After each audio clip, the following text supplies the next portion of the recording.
I'm going to persevere. I'm going to punch through the boundaries. I'm going to become, that person that they say I can't be. And I'm going to be successful no matter what. But even though I have done that, there's still this back here. This song. In the back of my neck, the back of my head, the back of my mind. Trying to hit this beat on time. Keep my eyes wide open, looking on the horizon. I'm putting my time in, digging up this mine, searching for a cherry diamond. Looking for these nuggets of truth, I need to find them. But until then, I'll carry on grinding. 1 year older, alcoholic former. I can feel the dark side getting colder. I made a deal with the devil on my shoulder. All I can do to keep the demons in the corner. Give my pig a fish, feed him for a day, but don't take away his bottle of Tanqueray. 1 more drop and we'll be okay. Or maybe I should save it for a rainy day. Take another trip down to Total Wine. Pour another drink in my cup. Drink it all down to the bottom line. All this money, it'll never be enough. Now I think I'm feeling fine, so I polish this rhyme like a diamond in the rough. Try to free my mind, put my nose to the grind, put my pen to the paper when things get tough. Don't believe in the lies of he, cause I'm a super blind man, but I still see the blackest eyes like a black-eyed pea.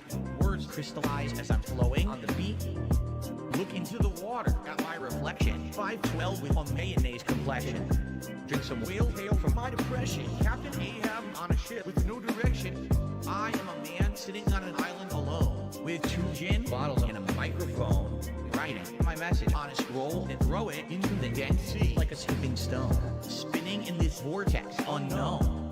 Riding on a whale until I'm home. And it's not that deep, but don't look below, cause before you know it, you'll get caught in the undertow. Take another trip down to Total Wine. Pour another drink in my cup. Drink it all down to the bottom line. All this money, it'll never be enough. Now I think I'm feeling fine, so I polish this rhyme like a diamond in the rough. Try to free my mind, put my nose to the grind, put my pen to the paper when things get tough.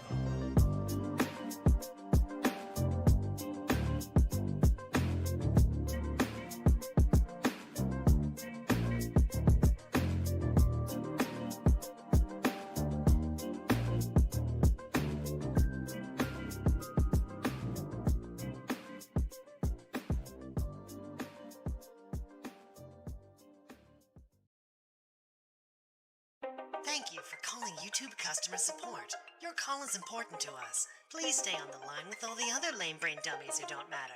Your expected wait time is whatever. Wolverine doll, 2K24, big ups. Put me on hold? Don't they know who I am? I invented playthroughs. I'm the man with the plan. Mommy's 10-year plan. Did I meet it or not? I guess it doesn't matter. Let's hold that thought. I think about money and I hold that thought. I think about my marriage and I hold that thought. I think a lot about all I never got. Then I take another sip and I hold that thought. I never got my dick rubbed. My parents never bought the doll that goes snicked, bub. I never got the spicy Latina. She never even let me near the spicy vagina. I never got an accoladed Evo. Didn't see no love for DSP, but they love the top 3 though. I never got the respect that I ought, so I try to wonder why, then I hold that thought. I think about Leanna and I hold that thought. I think about T and I hold that thought. I think a lot about everyone I've lost, and I pull another Hogan and I hold that thought.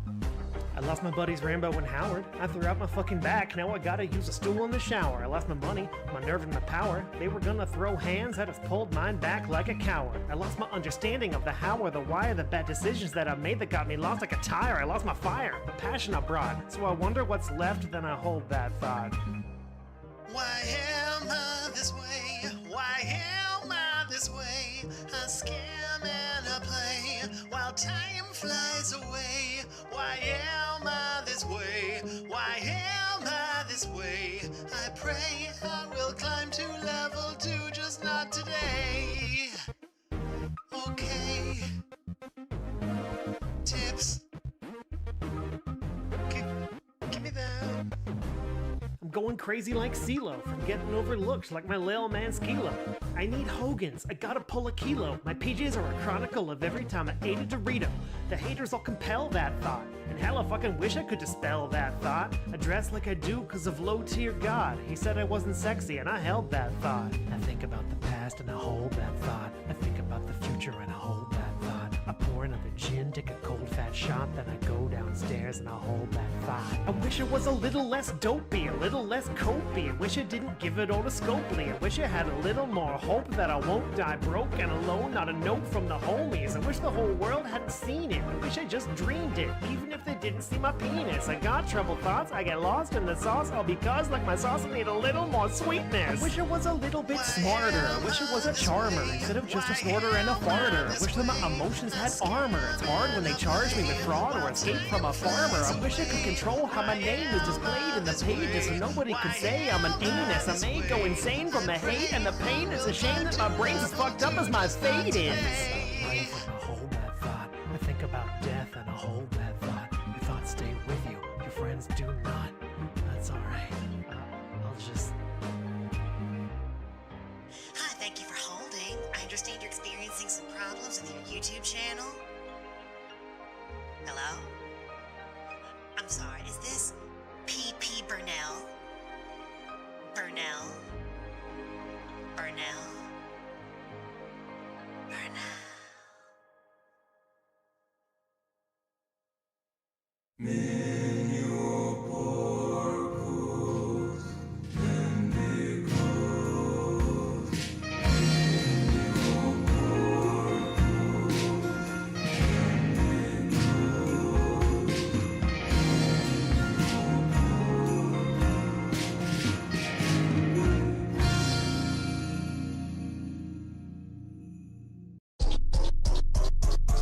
Shadow Wizard Buddy Gang. We love casting spells. Hello, and welcome to the Atlas Style Saturday morning stream. I appreciate all of you for stopping by, and immediately the cat is walking on the keyboard. Very cool, solid start. Again, thank you all for showing up. I really do appreciate it. Today we're going to be looking at the Tolomeo interview, which I do have to say went so much better than I thought it was going to go. I was genuinely impressed. And that seems to be a running thing with DSP interviews. If you expect anything out of the guys, they'll disappoint you every single time. But if you expect nothing, now you're actually going to get something. It's kind of crazy it works that way, but it is that way. I don't think that I have anything else. I think that's it. There's no business style announcements. There's no apologies for any past behaviors. I think that's it. So we're going to be watching this on Rawfill, obviously. It's going to be a little goofy, and there might be visual glitches, because this is, of course, on VLC, and it's not a bug, it's a feature, all of the artifacting. So we're just going to play, because I want to see as much of it as possible. I want to see the intro, and I want to see the decompression segment. We're going to be watching the whole thing just a bit sped up to try and do that.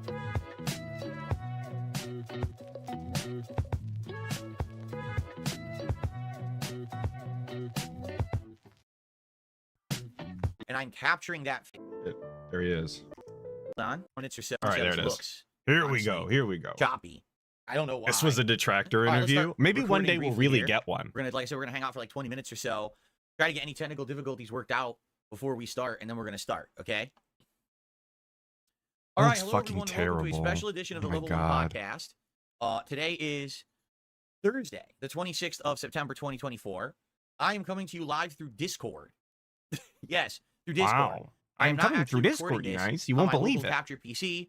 I'm actually broadcasting this over here through my gaming PC through Discord, and I'm capturing that feed on my PC, which is why I am only in 720p and I'm kind of a choppy frame rate. And I want to make this very clear, because I did just say maybe one day we'll get a, I said maybe one day we'll actually get a detractor interview. No, that will never be me. I will not allow that to happen. I don't ever want to talk to the guy. Point blank, period. It's not something I'm ever going to be interested in. Sorry. If that was your hope, have different ones, I guess. So I looked into this because we've been trying to figure this out, right? We've been talking about this recently. Here, I can actually Everything blow sucks. myself up like temporarily. Oh my God. Now There he's we go. changing it. So we're trying to Fuck figure this out. yourself, Phil. Like, what is up with Discord? How does it work exactly? Because I want to be great quality, right? Like, I want to be full screen 1080p. I'm just going to let him do his thing. When Figure I it do out. interviews. And I looked into it and finally figured all this out. Wait till you hear the details of this, okay? You know what? So I'll in order accept to that use actually. Discord at like a professional quality, like 1080p 60 frames per second, number one, you have to have your own server. You can't just be like willy No, Snood, it's not never meet your heroes because I work with ALT every Saturday, stupid. Come on. nilly doing video calls. It won't ESP's work. not my You hero, and I actually have won't to have your stand for own this server slander. set up in Discord. That's number one. Number two, you have to boost that server with what they call like turbo boosts or something kind of boost. I forget exactly what they're called. Yes, But you need to Discord boost turbo your own boosting. server like 3 or 4 times, which costs money. And once you've done that, then it enables other qualities. All right. So for example, if it's called nitro boosting, so you have to nitro boost your server a bunch of times. Okay.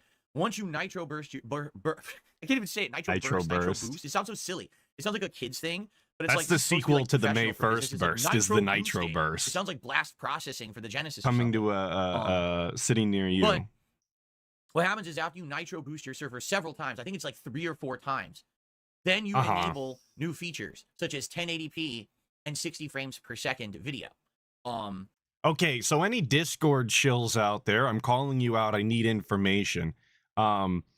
This isn't how it works, right? Like, if you have Nitro, you can just screen share and do video in 1080p or whatever. Like, that's how Nitro works, unless it's in a server, in which case you do have to boost the server. But if you're talking one-on-one with somebody, there's no need for a server. That's my understanding of the situation. The DSP is incorrectly using Discord and therefore thinking he has to pay more money than he does because he won't just do a private call. Which my suspicion is, my suspicion is that he learned that by using it with the Kino Casino, because they probably use the server because they transfer information back and forth a lot. So it's easier to keep tabs on all of the information in a server setting rather than in private DMs.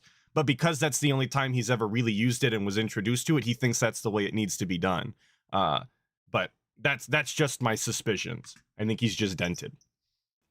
Well, I don't have my own serious server. Like, I have a server just for my moderators, but I'm not going to be boosting that server a million times because I don't want people coming onto the moderator server to do interviews. Then they're going to be on the moderator server. They can see stuff. I don't want that. So FYI, I'm in the process of actually setting up like a professional Discord server. So moving forward, when I do these interviews, it will not be Discord server. Like, this is like, I would argue this is sub 30 frames per second, and I don't know why. Because it should be 30 frames per second, 720p, and it looks choppy, does it not? Like, look at this. It's totally choppy. And that's not my capture PC. That's actually what it looks like on my gaming PC right now. So I have no idea why it looks like this. That's just, I guess, default Discord quality. So when I do these interviews and Discord calls, this is essentially what it's going to look like. I would even argue, so yesterday, I was on the Cultaholic show. Like, he just accepts mediocrity every single time. Like, he doesn't go out of his way to actually look into things or try and, figure it out. He's just like, oh, I have to pay money. That's the first thing that came up. I'm going to believe that. And this is just the way that it has to be, you guys. Nothing I could do. Doing anything else is far too much work. There isn't 100 other different platforms that I could be hosting these calls on if this is the quality for my stream, He's just decided, oh, Discord is the only place and I have to pay money. So this is the way it is. Put a little more effort in, DSP. Like, just a little, please. Your audience deserves that. Their show, Desert Island Even Craft, if they are dented. I think this actually looked better on their show, and we used Zoom, it's called. Yeah, I think that was actually better. So I'm in the process of having this working. You're so funny, Mark. Where it's going to be a Discord server, so I can actually have guests on in high quality, 1080p, 60 frames per second. I'll look good. If their camera is good, it'll have that capability. And I'll work on that. I'll let you know. Because right now, like, this is okay. But if I'm going to be doing interviews on the regular, which I'd like to do, I'd like to have guests on this show, at a minimum, maybe like once a month. That would be neat to have a guest on the show once a month. Lined up, I have some people who are interested. As I told you guys, both Wings of Redemption and Boogie are interested on coming on after they go through this camping trip they're about to do on their fucking Lolcow Live gas. show. For And I also have anybody one or two other who guests. doesn't watch Lolcow Live, I try not to as well. I don't blame you. Boogie and Wings were camping in Keemstar's backyard yesterday. Like, that was the stream. I tuned in for all of 5 fucking seconds. The audio was terrible. The TTS was echoing. You couldn't hear Boogie or Wings from the other side of the yard. I had to turn it off. It was actually the most subpar quality I've ever seen, which doesn't make sense given how long Keemstar has been in the game for and how much money he has. That setup was abysmal and poorly put together. I really do expect better from him, but I don't know why I would do that. It was bad, man. Yes, it was literally a slumber party between 3 grown men. Except I don't think Keemstar was out there all that often. From the little bit that I saw, he stopped by a couple of times. I don't know what he was doing the rest of the time. Probably drinking inside and hanging out in his own house. Very, very odd stream setup. Lined up. I'm just trying to basically schedule it in, but also not have my every week an interview. So it's going to be, I'm trying to figure it all out.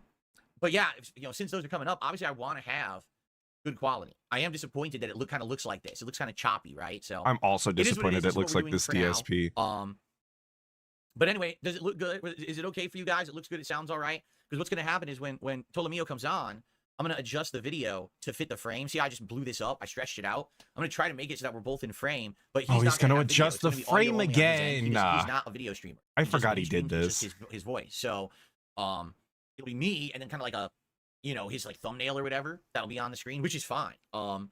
But just so you know, the reason I like doing it this way, number one, basically the calls going through here on my gaming PC, but the capturing and streaming's happening over here on my streaming PC.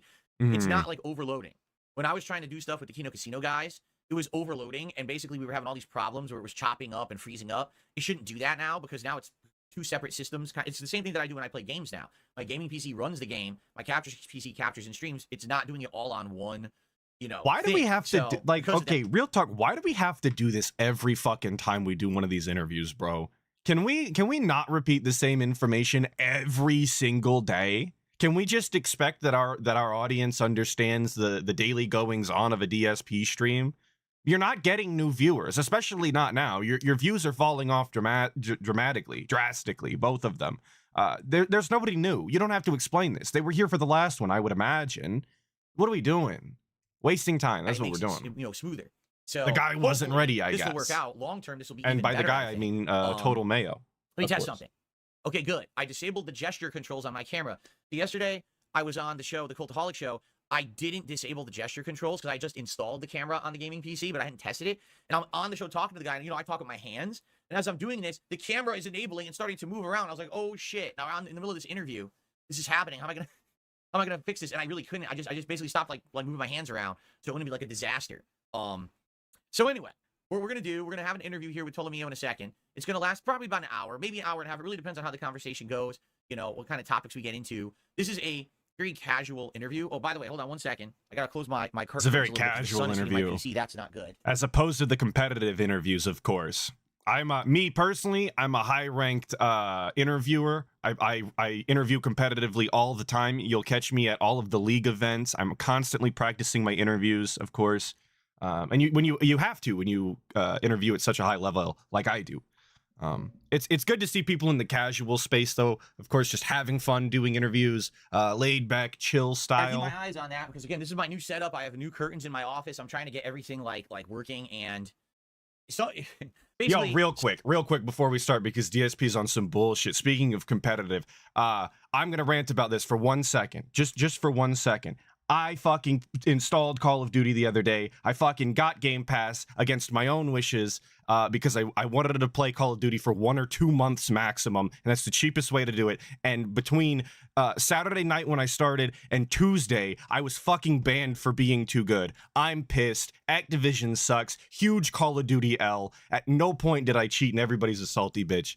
All right, I'm done with it. It's going to be a work in progress for a while. Now I have all these different things. I just wanted to get that off my chest. I'm seething about it. I have been since yesterday. The frame looks too dark. That's because we have sunlight coming in the window right now. I have sunlight coming in, so what I can do is probably adjust the frame to be brighter. See that? I'm just too goated. When you've been playing Call of Duty forever, dude, you never forget. So when you're level 40 and stomping kids, like fresh air. There we go. Of course they think you're hacking. Again, I will. I might actually have to get up and adjust my curtain because if that sun hits my PC, that's not what I want. You can't have sunlight direct on a PC, but I need to have the curtains open to have some air in here. If I don't, it's going to be like a hot box. I'm going to be sweating It's gonna be a hot box, guys. If you don't open the curtains, the weed smoke, it starts permeating the room. There's nothing you can do. Okay. So, yo, the DSP stream where it's actually a hot box, that's the one I'm restreaming live for sure. I need the DSP hot box restream. I need it in my life ASAP. all right. So, how's this gonna go down? Well, here's what's going to happen. Number one, as you know, No, Nuts, I wasn't throwing around slurs in Call of Duty. That's the issue. Like, if I was, I would understand, but I literally don't talk in game chat. I was just topping the leaderboard every single game, and people were salty. They can't figure out how to spawn trap. I've been doing this shit since I was a kid, boss. I'm the one. I'm him. I don't know how anybody plays competitively if that's the case, though. If you get banned that quickly, podcast, I don't know, I man. do not have any kind of contribution shout-outs. I don't have any pop-ups on the screen. All that stuff is disabled. In fact, I'm double-checking right now. We do have a leaderboard right now, but that's just in case you guys contribute in the next 10 minutes. Like, literally, if you contribute in the next 10 minutes, I'll shout you out. I'll get you on the leaderboard. But outside of that, I've got no shout-outs, nothing like that, because once I have a guest on my show, they get my undivided attention. They're giving us their attention to come on the show and to talk with us, so we have to give them the respect that they deserve for giving us their time, right? So that's what we're doing here. I'm not going to be distracted. I'm not going to be talking with you guys during this interview. It's just going to be me talking with Tolo and going back and forth and shooting the shit. DSP's not going to be distracted. And it should be good, I think. I think it's going to be good. Please note how little he actually pays attention when Tolomeo is talking. I mean, just like it's going to be the same thing as it is with all of the interviews. Totally glazed over, not listening all the time. Very different from what I've done up to now. You know, please take note. Both the Keemstar and the Craig interviews were very kind of confrontational because I had kind of bad blood with them. And then the interview with June the King wasn't confrontational, but I mean, he had just come off of doing a 4-hour documentary about me that exposed all the bad things about me. You know, it was kind of an interesting situation. In this situation, I have absolutely no bad blood whatsoever with Tolo. You know, we were cool years ago, and then basically we had to cut off. They were cool years ago. I don't know what you ago. call it, 'cause it wasn't really a full friendship or whatever, but, you know, us kind of being, like, cool with each other, we had to cut that off. We're going to talk about that today. Like, what happened there, why all of a sudden we just stopped, you know, going on each other's streams and communicating and stuff like that. Big sip. So, before they get on, I want to clarify. Them being cool with each other is that they allowed each other to auto-host each other. That's literally the extent of their communication, aside from DSP being incredibly fucking cringe on Twitter sometimes. They were not legitimate friends. They were not associates. They were not colleagues to any capacity. It was a very strange relationship at best.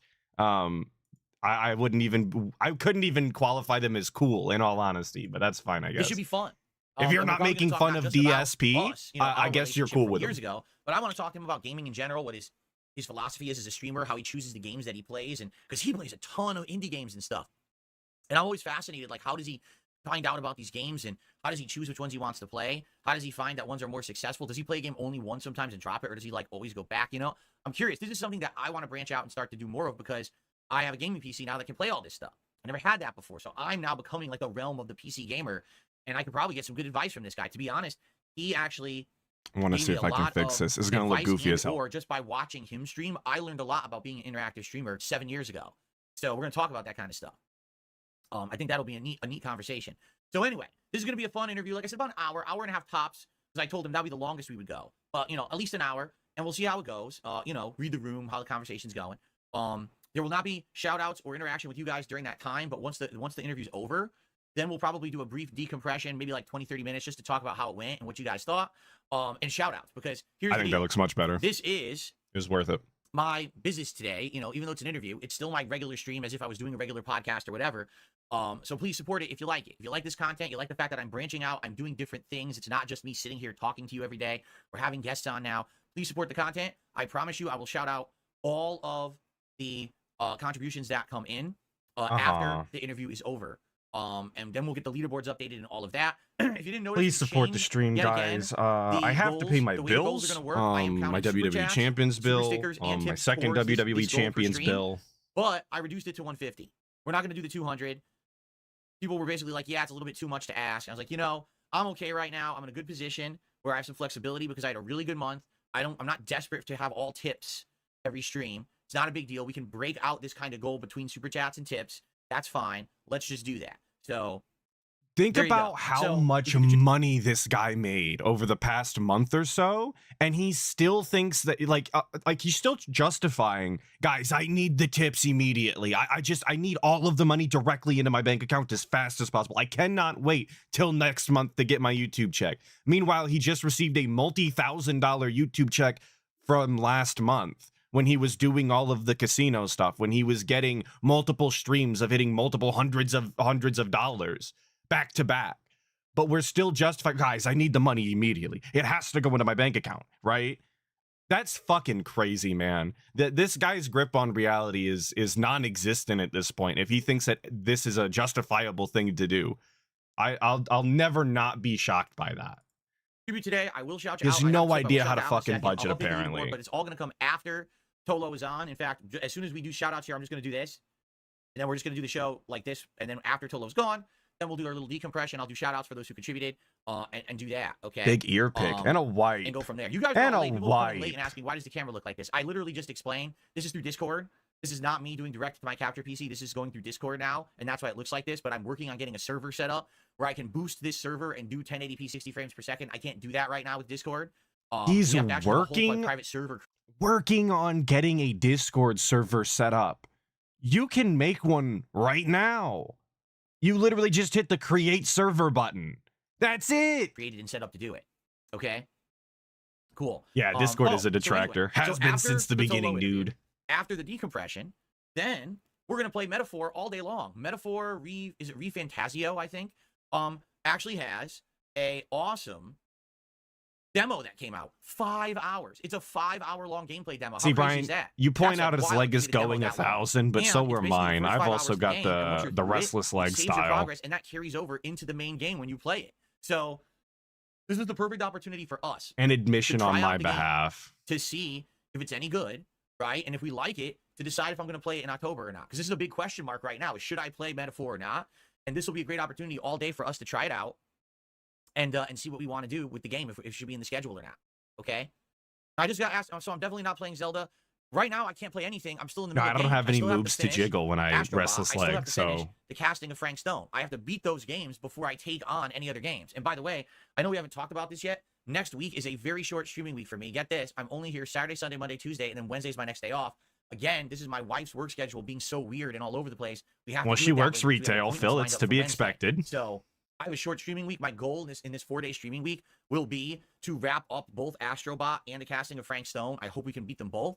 And then once both those are done, then we can decide what's next. Is it going to be Dead Rising Remastered? Is it going to be the Zelda game? Is it going to be something else? I don't know. I really The do next find it incredibly hard to believe that Kat is incapable of finding a full-time job that has a consistent work schedule Monday through Friday. I find that just incredibly hard to believe. And I don't know if they're not looking. I don't know if maybe she really is as dented as other people believe. But like, if it's such a huge issue for DSP that her work schedule is not consistent, then they need to do something about it instead of just bitching all of the time. If she's really as exhausted as he claims from her job constantly telling her when she can and can't work and constantly shifting the schedule, then do something about it. Just don't get on stream and bitch to people who have no control over that all the time. That's incredibly obnoxious. Nobody wants to hear that bullshit. I needed to breathe in there, and I didn't. Your game is October 8th, and that's Silent Hill 2 Remake, which everyone wants And to you're see me right, play, and Gaming I cannot. Guru. God forbid that the fucking breadwinner of the house be able to dictate his own schedule. Absolutely. That's the part that actually doesn't make any fucking sense. This guy pays the bills, right? Like, I'm not going to belittle Kat for whatever money she does make, but it's very clear that DSP pays the bills. Things get taken care of, quote unquote, on DSP's behalf because of the money that he makes. He should be streaming whenever is viable for his business and not letting Kat dictate it, because ultimately, whether or not they spend time together does not mean that they can pay the bills. That's not how that shit works. You got to make sacrifices sometimes. Wait to play. Okay, so that's coming, but we're not there yet. Another big sip. Yeah, that's 2 sips. We didn't even start the interview yet. Why your throat dry for, Okay, boss? shout outs. Let's start. Shut The the first fuck up. contribution of the day is a $10 tip. And it says Redemption Love. I don't know what that means, except maybe that's the name you want to go by.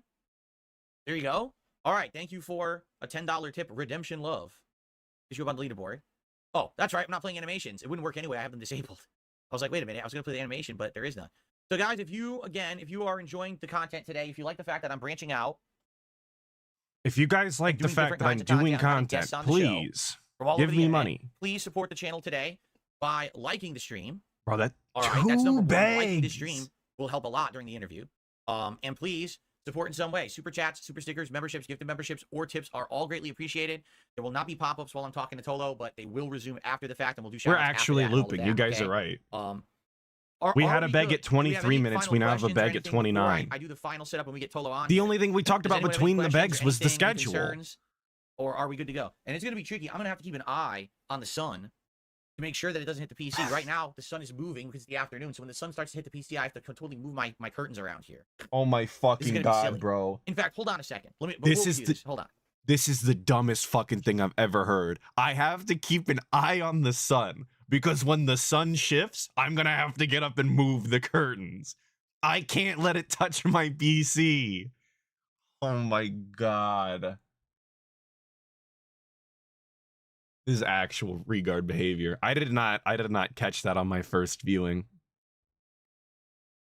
I'm blaming ALT. He must have been talking. What I did is I just opened the other side of the curtains, and I'm hoping if I do that, now there's going to be a shadow. There's nothing we can do about that. Hopefully by having the other side of the curtains open, now the sun will not hit my PC because I don't want it to hit the PC and screw it up. You know, this is just... I think this lighting's it's a pain in the better butt trying to anyway, figure all this out right actually. now, this whole new setup and everything.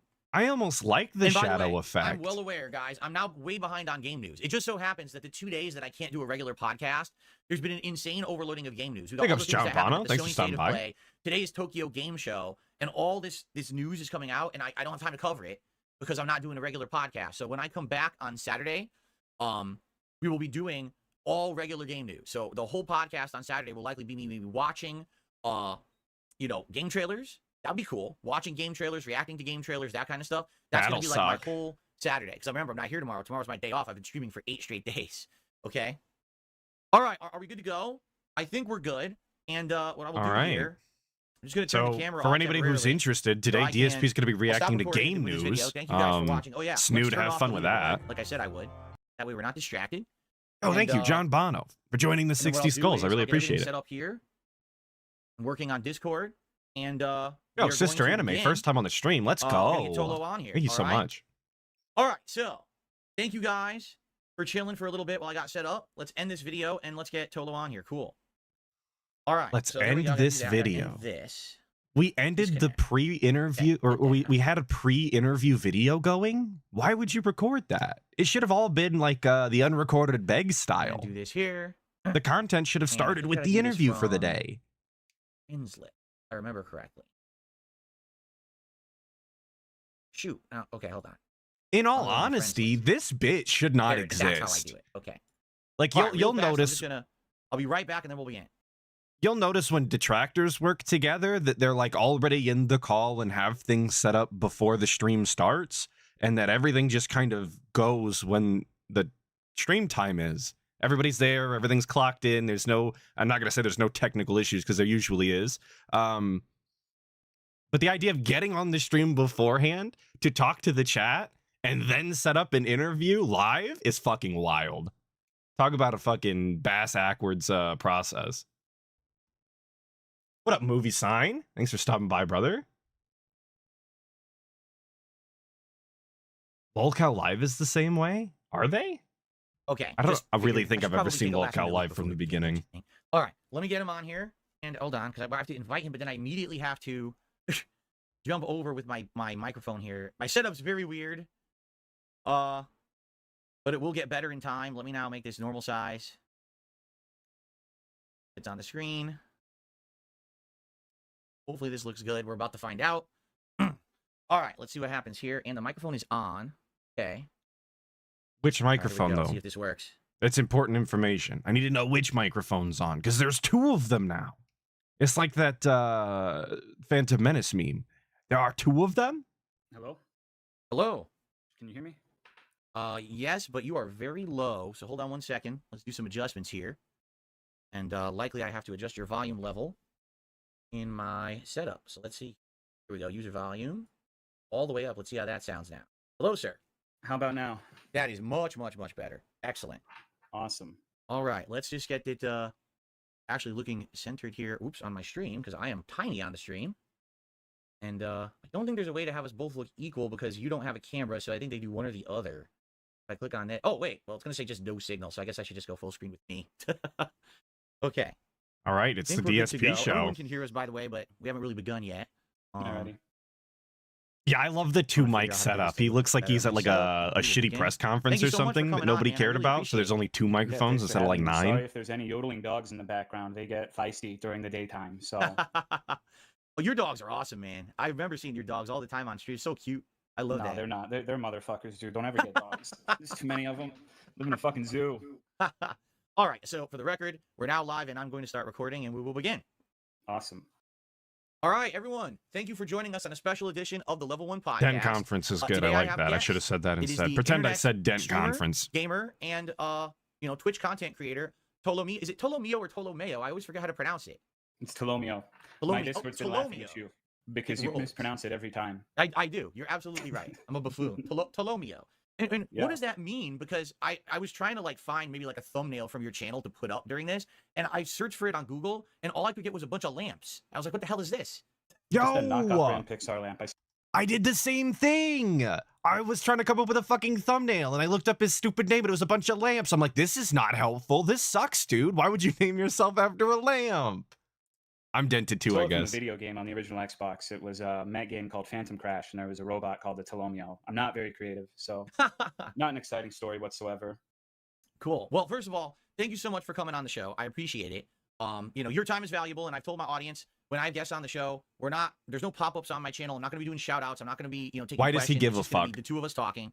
Why does he care about your various stream things, rules? because just so you know, Tolo, you're basically like the first casual guest that I've had on the show. I've been doing What the interviews fuck's now that for. supposed to mean?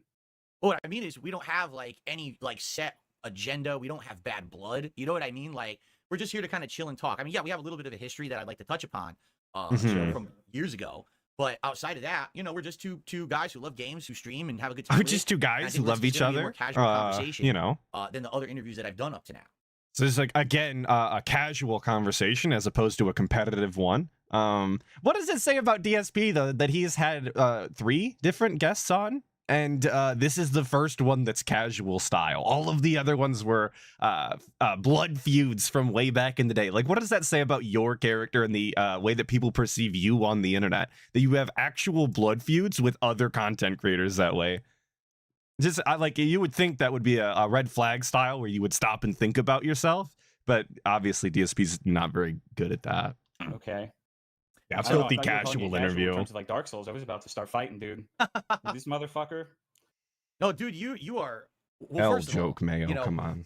just so everyone knows the background here, okay? I first learned of Tolo when in 2017 there was a big shift in content creation because YouTube had its adpocalypse, right? And so I had been primarily like just making on-demand videos for my living, but all of a sudden, all of the ad revenue went away. And so I was like struggling. I was like, what am I going to do? So I decided that I was going to become a full-time streamer. And I was streaming on Twitch at the time. And I actually can't exactly remember, Tolo, like the first time that I saw your stream. I don't think you would come on my stream. I think like it had just been like a random recommended stream for me. You know how Twitch sometimes will just say, hey, watch these other guys or whatever.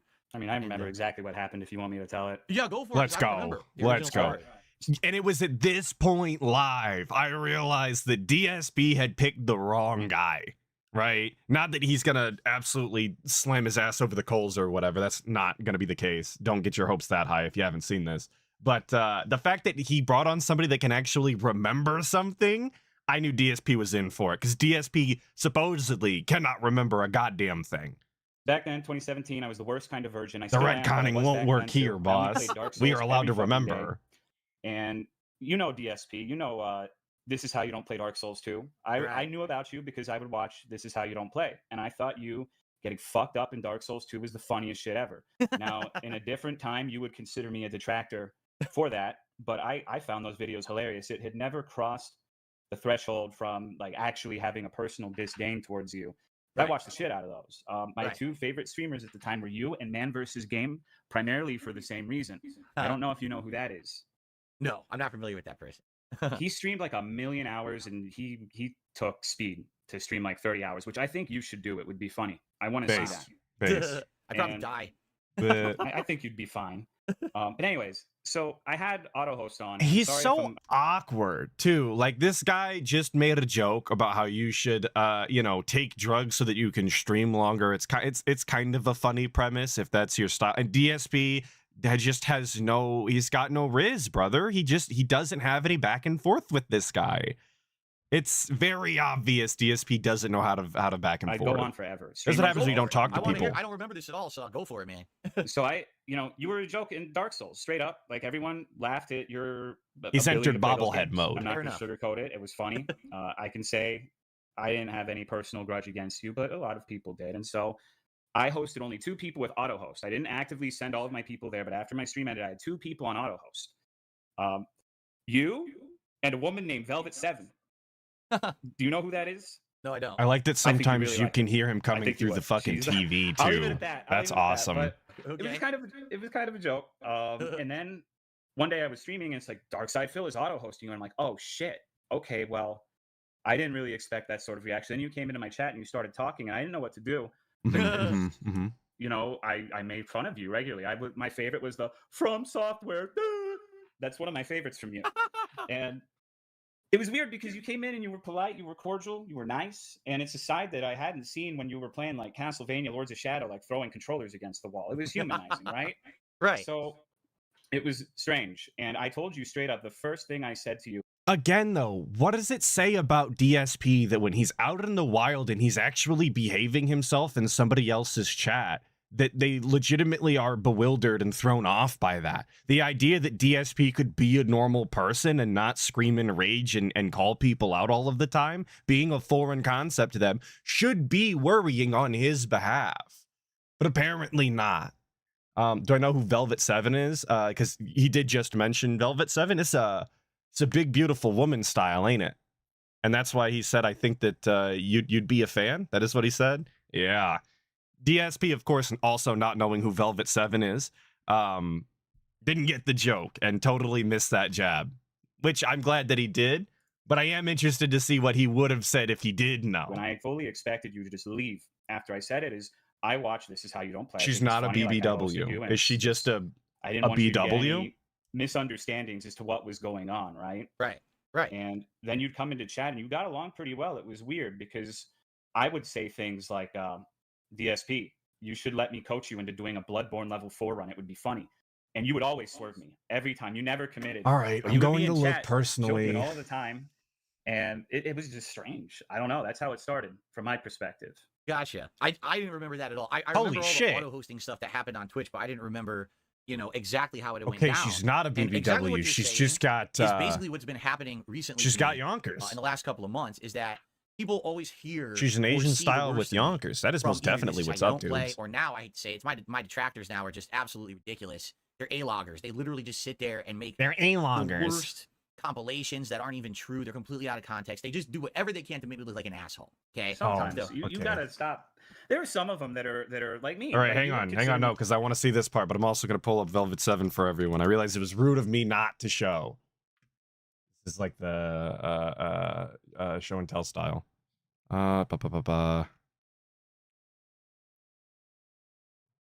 Yeah, we can do that. We can do it like that.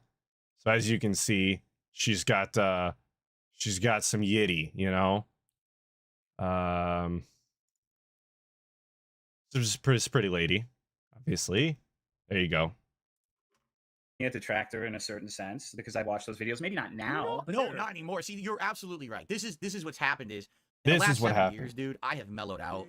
I don't give a shit what people watch. You can make fun of me as much as you want because I've had the worst of it. I've had way worse than that. I got people So that is confirmation for everybody, though. All of you detractors out there, all of you trolls, anybody can make fun of DSP as much as they want. Don't hold back, apparently. That is outright permission from the guy.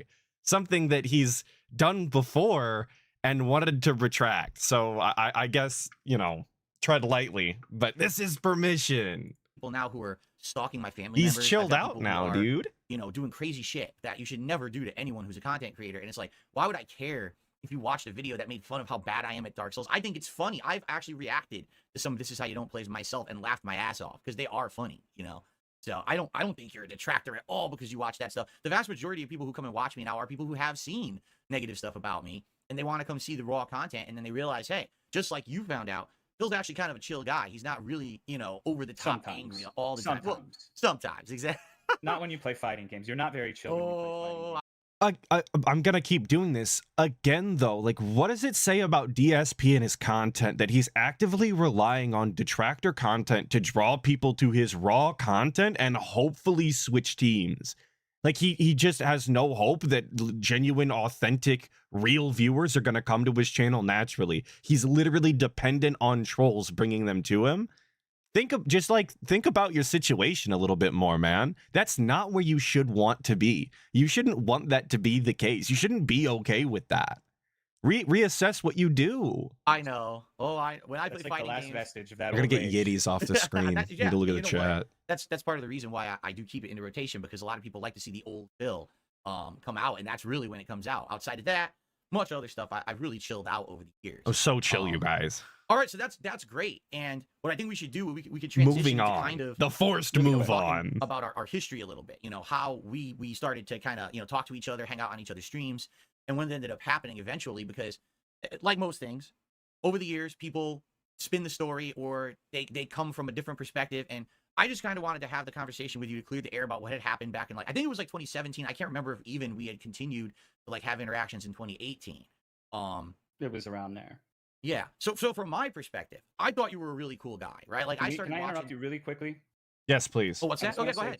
I want to say one thing before we continue on, because Yeah. I personally, Uh-huh.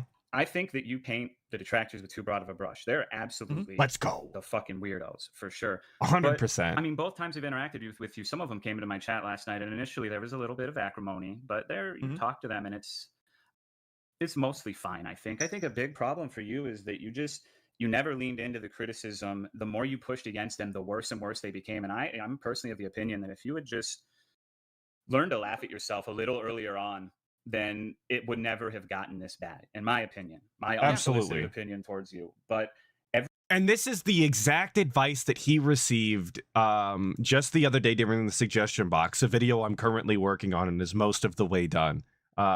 Somebody literally told him the other day in the suggestion box that he should not lash out the way that he does, that he should let things pass, he should even laugh at them, because getting angry is the response that detractors and trolls online are looking for, and that he would be better off not doing that. It would actually be better for him and his content and his business to not do that. And his response was, "This asshole wants me to be nice to my fucking trolls, dude. Can you believe this? You sound like a troll yourself. Get out of here. Who even are you?" That was his response. To pretty much exactly that like, if you just learn to laugh at yourself, the shit just doesn't happen that way. You're literally bringing it upon yourself. But now that Tolomeo is saying it, it's totally fine, you guys. I agree. Every time you paint all of the people who have criticism of you as like this Bobblehead monolith of style detractors who are all stalking your family, you're gonna make it worse every single time you say that. Yep, and you're right. And just for the record, now when I say detractors, I don't mean people who don't like me. I mean people who stalk me. That's what I'm talking about. Okay. Is that what he's fucking saying, though? That was never clarified. Nowhere in the DSP content, as an avid viewer every day, right? I have to watch the pre-stream. It's part of the gimmick here. As an avid viewer, at no fucking point did he ever draw a distinction. He still refers to just about every single person who talks about him in a negative light as detractors. The people that just vote in the polls in a way that he doesn't agree with. Oh, the detractors rigged the polls, you guys. Which ones then? Is it the creepy stalker weirdos who are trying to harass your family, or is it the people that are watching This Is How You Don't plays in their free time? Because I would imagine that it's a combination of both, and by not clarifying which ones you're talking about and never making that clear, you're doing exactly what he's telling you that you were doing. But I don't do that anymore, you guys. I've completely changed. I don't even mean that. It's fucking this guy, dude. Hey, this good morning, guy. Faye. Vanguard Denice with the 9 months. Big ups. I appreciate it. Says, big ups, my man. Happy Saturday. How your day been going other than reacting to your fave number jackass on YouTube? It's going pretty good already. I played games this morning. Still banned from Call of Duty, still seething, but I played other games, so I'm okay. Appreciate the 9 months. And then came in with the 2, Vanguard Denice did. Good lord. Phil, please look up the meaning of retcon. He's the king of retcons, dude. He gets to define what that means. Come on. I don't care about Thank you for the criticism 2. anymore. I'm open to it. I mean, I just reacted to a 4-hour documentary about myself that kind of exposed all the messed up stuff I've done over the years, and I agree with all of it. You know, like I am in the position I'm in now because originally when This Is How You Don't Play started, I reacted in the stupidest way. I was so angry at everyone. I was like, oh, how dare you use my content without my permission? You're stealing. You're breaking the law. You're right. I should have leaned into it. I should have rolled with it. No, I should have made my own compilations and then made fun of myself. And I don't think that it ever would have gotten to the level that it did. But because I was so anti-criticism, right? Anyone who criticized me was the enemy, right? So many people realized, well, wait a minute, it makes him act angry. Then we can make more content out of it. Now we can make more videos. And it just kept rolling and rolling and kept escalating and escalating. 100%. Where it comes to today. So no, I'm that well is aware again the exact fucking suggestion that he got on either Sunday or Monday. I forget which one it was because he did them back to back. Again, I'm working on the video. Stop yelling at me. It's the exact fucking information that he was given, the exact suggestion that he received, and he lashed out against that and called him a detractor and troll as well. So I guess everything has changed between then and now, as the time of this video is Thursday. Between Sunday and Thursday, his entire worldview on detractors has completely 180'd. Sound good? Sounds good to me. I'm glad he clarified that on his stream. All that fucking incessant begging and nonstop circles he's doing, doubling back on information he's already said, and not once was that information ever brought up. And when I say detract, and movie sign with the 8 months, I appreciate it, dude. No, Dave, you were and still are an immature man-child. Absolutely, dude, and that'll never change. Absolutely never gonna change. He's stuck that way. At 42 years old, yeah, he's stuck in his ways. Thank you for the 8 months. Actors, absolutely not. I don't mean people who criticize me or laugh at me or make fun of me. People are welcome to do that. I do it myself now. You know, I've changed for the better in that regard. But when I say detractors, I mean the extreme cases. All right. Would you say the only thing you've leaned into is banning people then? You like the lean in ban? Your lean in ban thing. Yeah. That's around when I stopped watching your streams. Is back then. I remember you getting pissed at people making fun of the lean in ban and the frogs. For some reason, you really didn't like the frogs. Oh yeah, the frags. And just so you know, after that, basically I adopted all of it. I made a lean in manual ban emote. We had frog emotes. We basically started celebrating. I believe you mean frag emotes. Anti-meme, and it worked for a pretty long time. To the shout out all my fragas. Once you lean into the memes, they kind of lose their power as a negative reinforcement, and then people forget about them. So now, like, no one talks about the frog meme. No one in my chat even really remembers what you're talking about with the frog meme because it was like, you know, from a past time. I mean, they must be really fucking confused on who I am because it's been 100 years. I mean, that's fine. I just think that I'm glad that Tolomeo knows his place in the DSP Snortex because I couldn't tell you how many people I saw before this interview saying they literally had no idea who the fuck this guy was. I didn't know that he streamed with Cry. I don't know how many of you were privy to that information. I never watched Cry. I know he existed, but that seems like a pretty big you know, position to be in because Cry was fairly popular back in the day. So again, I'm glad he knows that nobody knows who the fuck he is. It's very cool. What? Michelle Soguchi with the 2 Canadian, not real currency, but I appreciate the thought. For the bookkeeper's coffers. Thank you so much. Jim Malaya with the 5 gifted. Hell yeah, brother. Thank you so much. A lot of familiar names got him too. Let's go. And Jared Robbins with the 5. The bobblehead is strong this interview. It's unnatural. Tolomeo sounds super bored the whole time. LOL. Given that I'm unfamiliar with him, I just thought that was kind of how he talks. He always sounds uninterested, was my assumption. So he does sound incredibly bored, though. Kind of like I always think Critical sounds. Incredibly bored and not passionate. I appreciate the 5. The bobblehead is incredibly strong. It's been a consistent problem is just it's like a superpower with people. I completely agree with you these days. You're right. I was an asshole back in the day. I thought my shit didn't stink. I thought, hey, I'm the content creator. I'm the big shot streamer. How dare you criticize me and say I'm doing something wrong, you know? And that was the absolute wrong way to take it, you know? And I've learned over the years to mellow out and have a different attitude. And I appreciate he hasn't though. He still does that same shit. Because sometimes I don't realize what's going on, and then when people call me out for it, I'm like, oh, you're right. I'm making a mistake. This is stupid. I need to change my attitude. And you know, for the most part, people say that I have mellowed out a lot, and that's a good thing, obviously. So, a lot of people are saying I've mellowed out. No, sound good? I don't know. I just miss the days when you would sing about Sonic and bestiality. I miss the singing. Dude, I would love to play that on the stream. I mean, it's been such a change. Culture in general in the last decade. It's like, you can't even have that on YouTube anymore. People will flag your channel for having that video. You know, it's like, what the hell? And they might report your COD account for being too good or something. The things you said and did 10 It's crazy years what they ago, could report you for out here. Now, if you said it, you'd be immediately canceled and everyone just railroads you off the internet. Maybe. I think people over exaggerate. I mean, like, look at you. You've been through a billion controversies and you're still here. So I think people tend to overestimate how effective canceling is. That is very true. I've been people have attempted to cancel me so many times over the years for various different things. I mean, and yeah, to some extent it's worked. Like, for example, the reason I'm not on Twitch right now.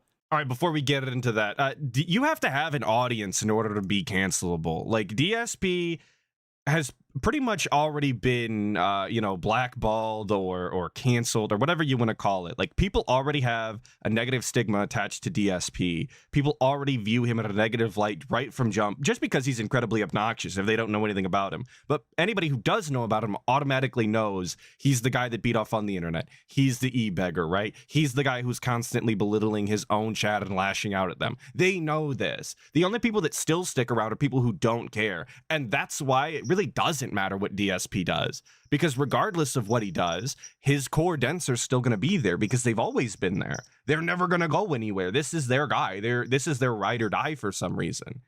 That's the only reason he's even still kicking around with anybody. Somehow he's founded the dented of the dents, right? That are going to be right there with him all the way to the end, which is crazy that somebody would do that. But hey, people are typically stupider than you think. Is because my detractors, I don't know if you know this, Tolo. My detractors, back in dude. 2021, my detractors made like a mega cut of all the yes. things that I used to say and do in like 2010. All right, so we're talking like 11 years prior. A joke about Nazis that's really bad and I never should have made, and this joke about some woman, and then this joke about certain race, right? And they made this super cut of content that they thought was offensive. And they sent it to Twitch. No, it's not that they thought it was offensive. Is that it's that it was offensive. There's no they thought about it. Like, you were blatantly saying things that are offensive. Whether or not that people take them as offensive is entirely up to them. But it is offensive content. Like, somebody out there is going to find it offensive. This is no. You got this guy in their partner program. Do you really want this kind of person in there? And Twitch removed me from their partner program, citing that I'm using hateful speech. I'm like, the shit that you're talking about happened 11 years ago. Like, how are you going to cancel me now for stuff that I don't do, right? So to some extent, it does hurt. I mean, that's literally how that fucking works, though, bro. I've been a ringer for so long. Like, people were like, I hate saying canceled. People were getting canceled for doing blackface 20 years ago. Like, you do want. What was that allowed to be their excuse? I did that 20 years ago. How are you gonna hate on me for something I did 20 years ago? Still happened. That's the way that this fucking machine was working or is working, right? So, like, why would you be the exception? Because you did it 11 years ago. That's actually a closer time than most people. That, people know who I am. Yeah, shout out Justin Trudeau's the exact one I thought about. I don't think that I'm ever going to be canceled. Even if I get thrown off a site, there's a million other places I can go, and my viewers follow me. So I'm not really too concerned about that kind of shit. Biotic was Correct me Tolo's if I'm Derek. misunderstanding this, but wasn't there a ban before that one where you made fun of a guy for having blue hair or something? Like, you clicked on his Twitch profile and ridiculed his appearance? Oh yeah, there was a few. Twitch is so weird, and I got to give you credit, man, for the fact that you still stream there, because they're so weird with the way that they do business. Like, I remember that was one case where I'm just on my stream, and there's a guy who's a troll. He's an outright troll. He's making fun of me. He's insulting me. So I just clap back at him, and I just happened to look at his avatar, and he has blue hair, and I'm like, dude, you and your stupid, I probably said, like, you look like a Muppet or something like that, right? You look like a Muppet with your colored hair or whatever. And they actually said, oh, this is strike one against your channel. How dare you, like, insult someone's physical appearance on your stream? I'm like, how do you even know that's them? It's just an avatar. I don't even know that that's really the person. I'm just making a stupid comment because they insulted me first. But to Twitch, that's like, oh God, you can't do that. Just think about this from Twitch's perspective, though, right? Like, you have a streamer who is actively insulting your user base on your website. Why would you tolerate that behavior? This person could actively be driving users away from your site and therefore revenue away from your site because he's actively insulting them. Even if we're taking him at a face value, this is exactly what happened. He called him a Muppet or whatever. That's potentially one more person not spending money on your site because DSP doesn't know how to behave himself. He doesn't know how to emotionally regulate his own fucking emotions. He lashes out like an actual small child, like a 4 to 5 year old lashes out. Why would they tolerate that behavior?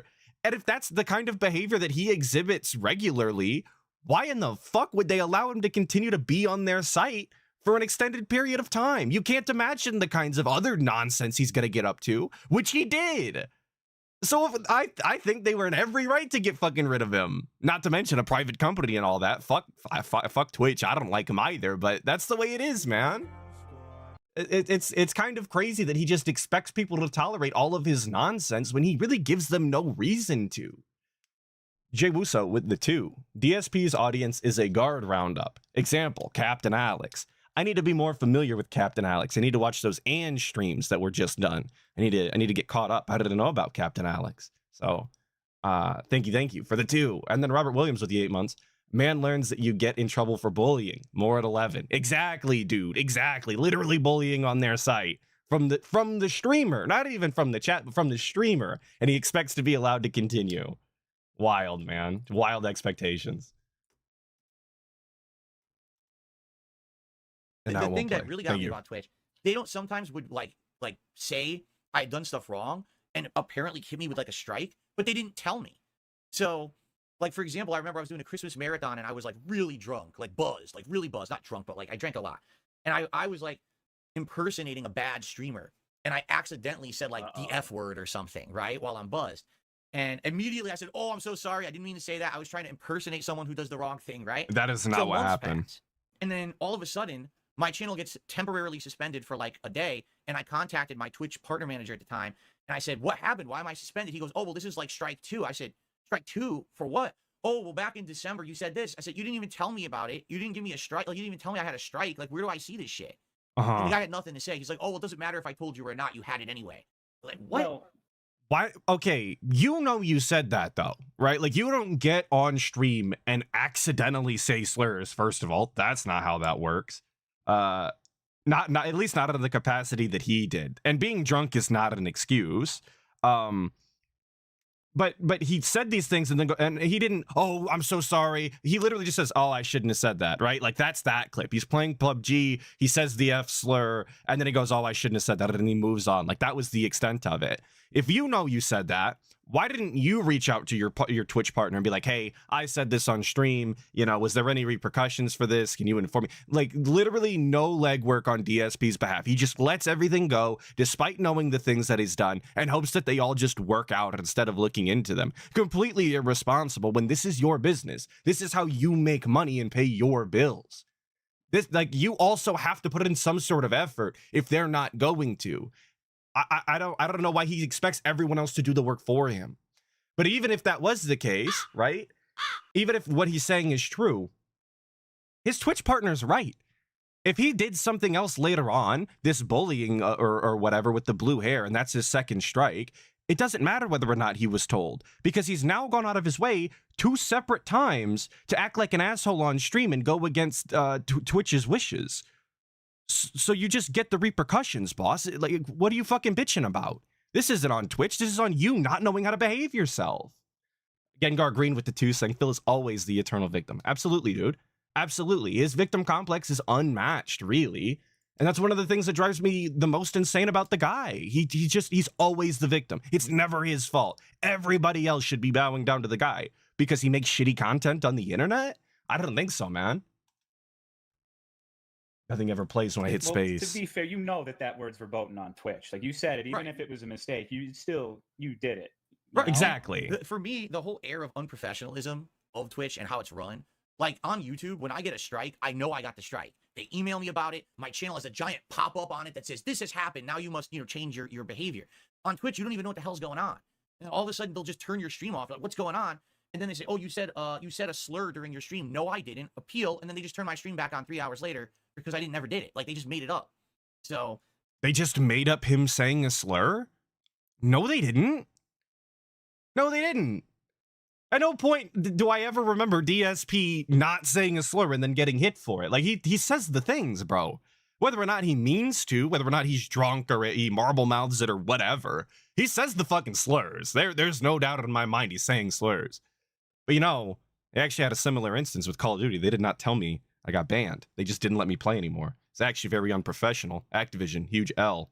And I'm taking it personally. I'll remember that. That's one of the reasons I left. I couldn't take them being so unprofessional. I want a place where if you're going to hold me accountable, fine. I want to know what I'm doing wrong and improve. You got to give me a chance. Like, you got to tell me what's happening, not just take me out of the partner program with no warning, no chance to improve myself or be better. suspend my channel on a whim. Don't tell me I have strikes against. I was like, enough is it. This is a business for me. This is my living. I gotta go somewhere where they're gonna take it more seriously. And that's when I've been at YouTube the last 3.5 years, and I have not had any of those kind of problems streaming over here. So Because did you leave YouTube or did you get banned? I left. I was removed from the partner program in 2021. Mhm. They cited hate speech, and I said, "What hate speech? I want you to tell me." They refused. They said, "We don't have to tell you anything, but in a year you can apply to get your partnership back." So he was removed. He was going to be unable to make money, and therefore he had to leave the site in order to pay his bills. Like, if you really want to play semantics, you can try and say, oh, then he technically did leave because they didn't outright ban him from the platform, but they took away his ability to make money, forcing him to go elsewhere. It's kind of, he got banned, man. Don't try and fight on the guy's vibe. He was banned.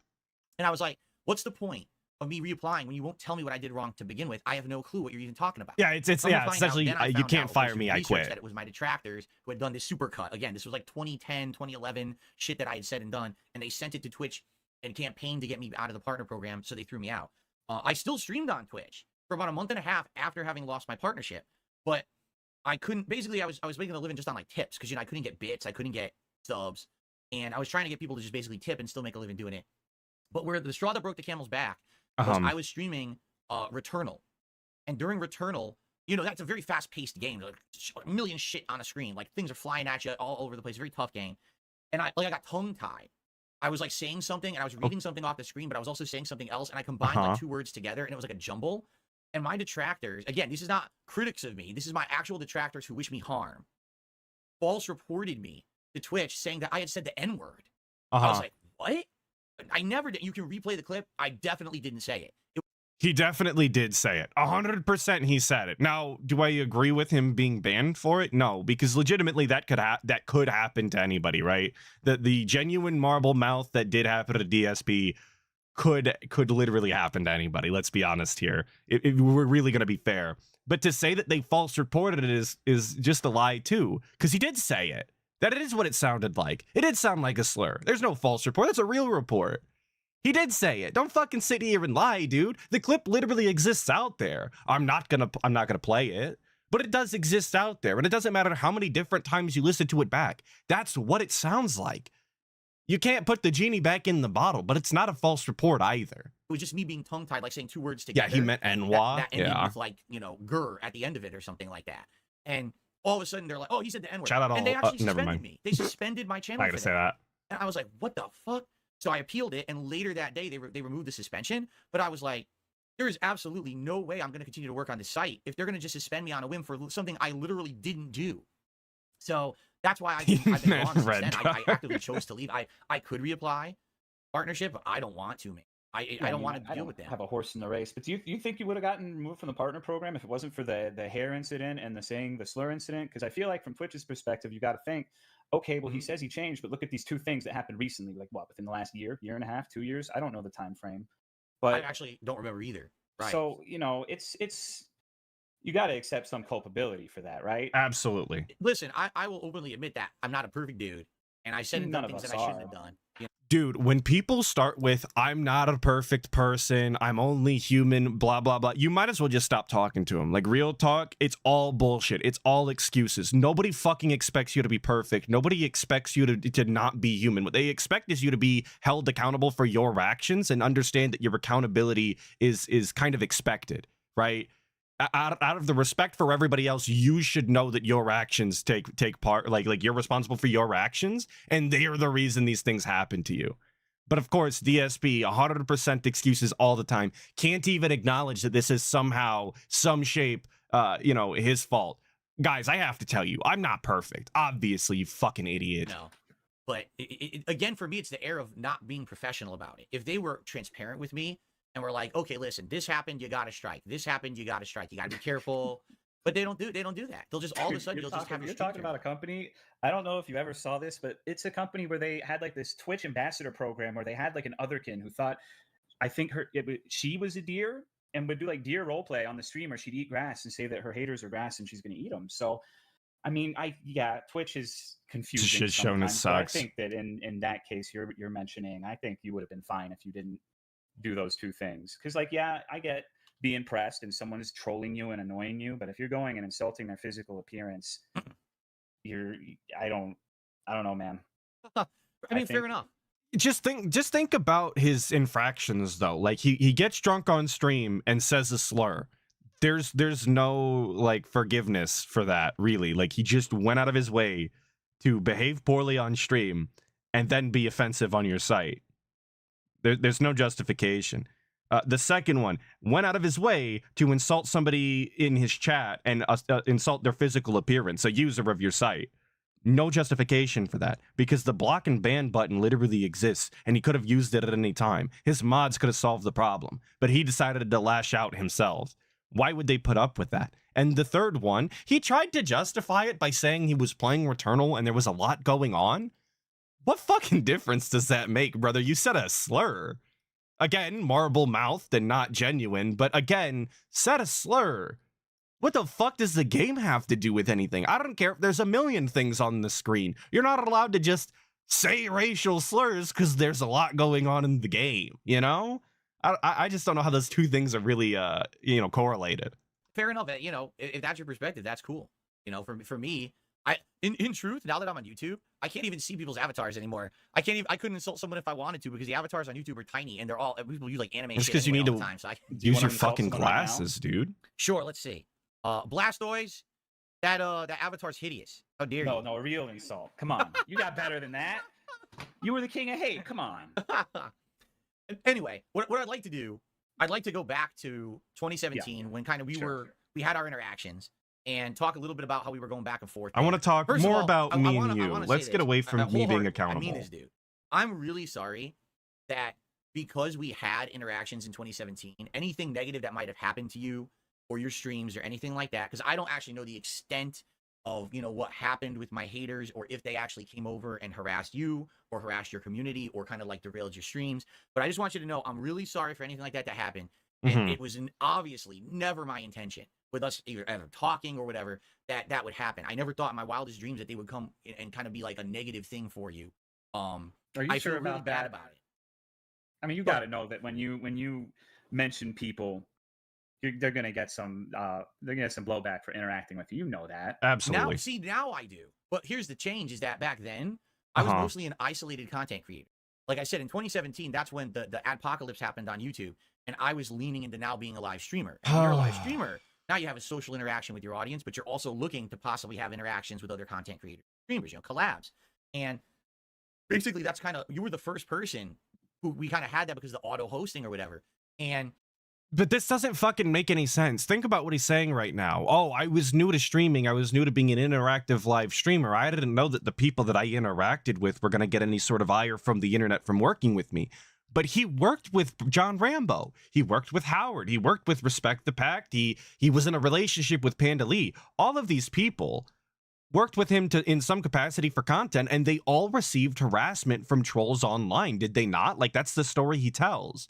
So how in the fuck can you say, oh, I didn't know that was going to be the case. I didn't know that, me simply auto-hosting you was going to draw any attention to you. You fucking did. Because everybody in your life up to this point that you've put on your channel has received this kind of attention. It's just bullshit, dude. He either didn't think about it because he doesn't care about other people, which wholeheartedly could be the answer, or he's fucking lying.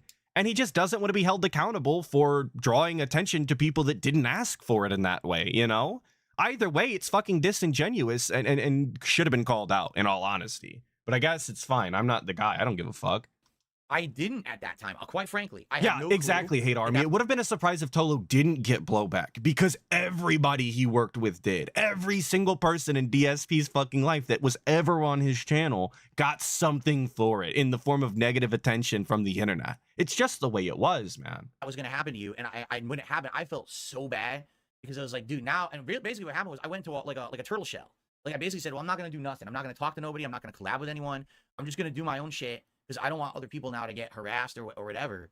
And now I know that. Now I will know that. And anyone who's going to do anything with me needs to know that up front too, that I've got these people who are stalking me, and man, they're going to come after you if you have any kind of positive interaction with me. But you were really the first person who got that out of nowhere, and I am sorry, because I did not know that would happen to you.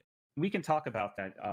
So one of the things for me, is you remember when we had like a half-hearted idea, oh, we're gonna play Monster Hunter or whatever, right? Sure. Back in the Yeah. day.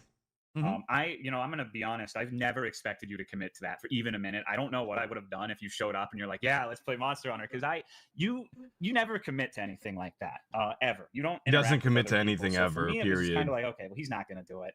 I was really surprised when you even played the demo for that game. Right. But the reason why I wanted to stop having any sort of associating with a lot of people are under the impression that you have me here to launder your image to make it seem like. Wow. That's what I was being told last night. And people say what they're going to say, but one thing is, I don't like that out of Tolomeo over there. This is what the people were telling me last night. I just don't say that to DSP. Anybody out there who is ever going to be on the level 1 interview series or whatever the fuck he wants to call it, the King's Court, I guess. Anybody who's ever thinking about doing that, don't tell DSP that a lot of people were telling you last night or whatever. You're giving him an out. I don't think that he uses it in this instance. That's not what my memory serves. But just don't do that. Just say it with your chest. Say it like you know something, and don't give him a free out.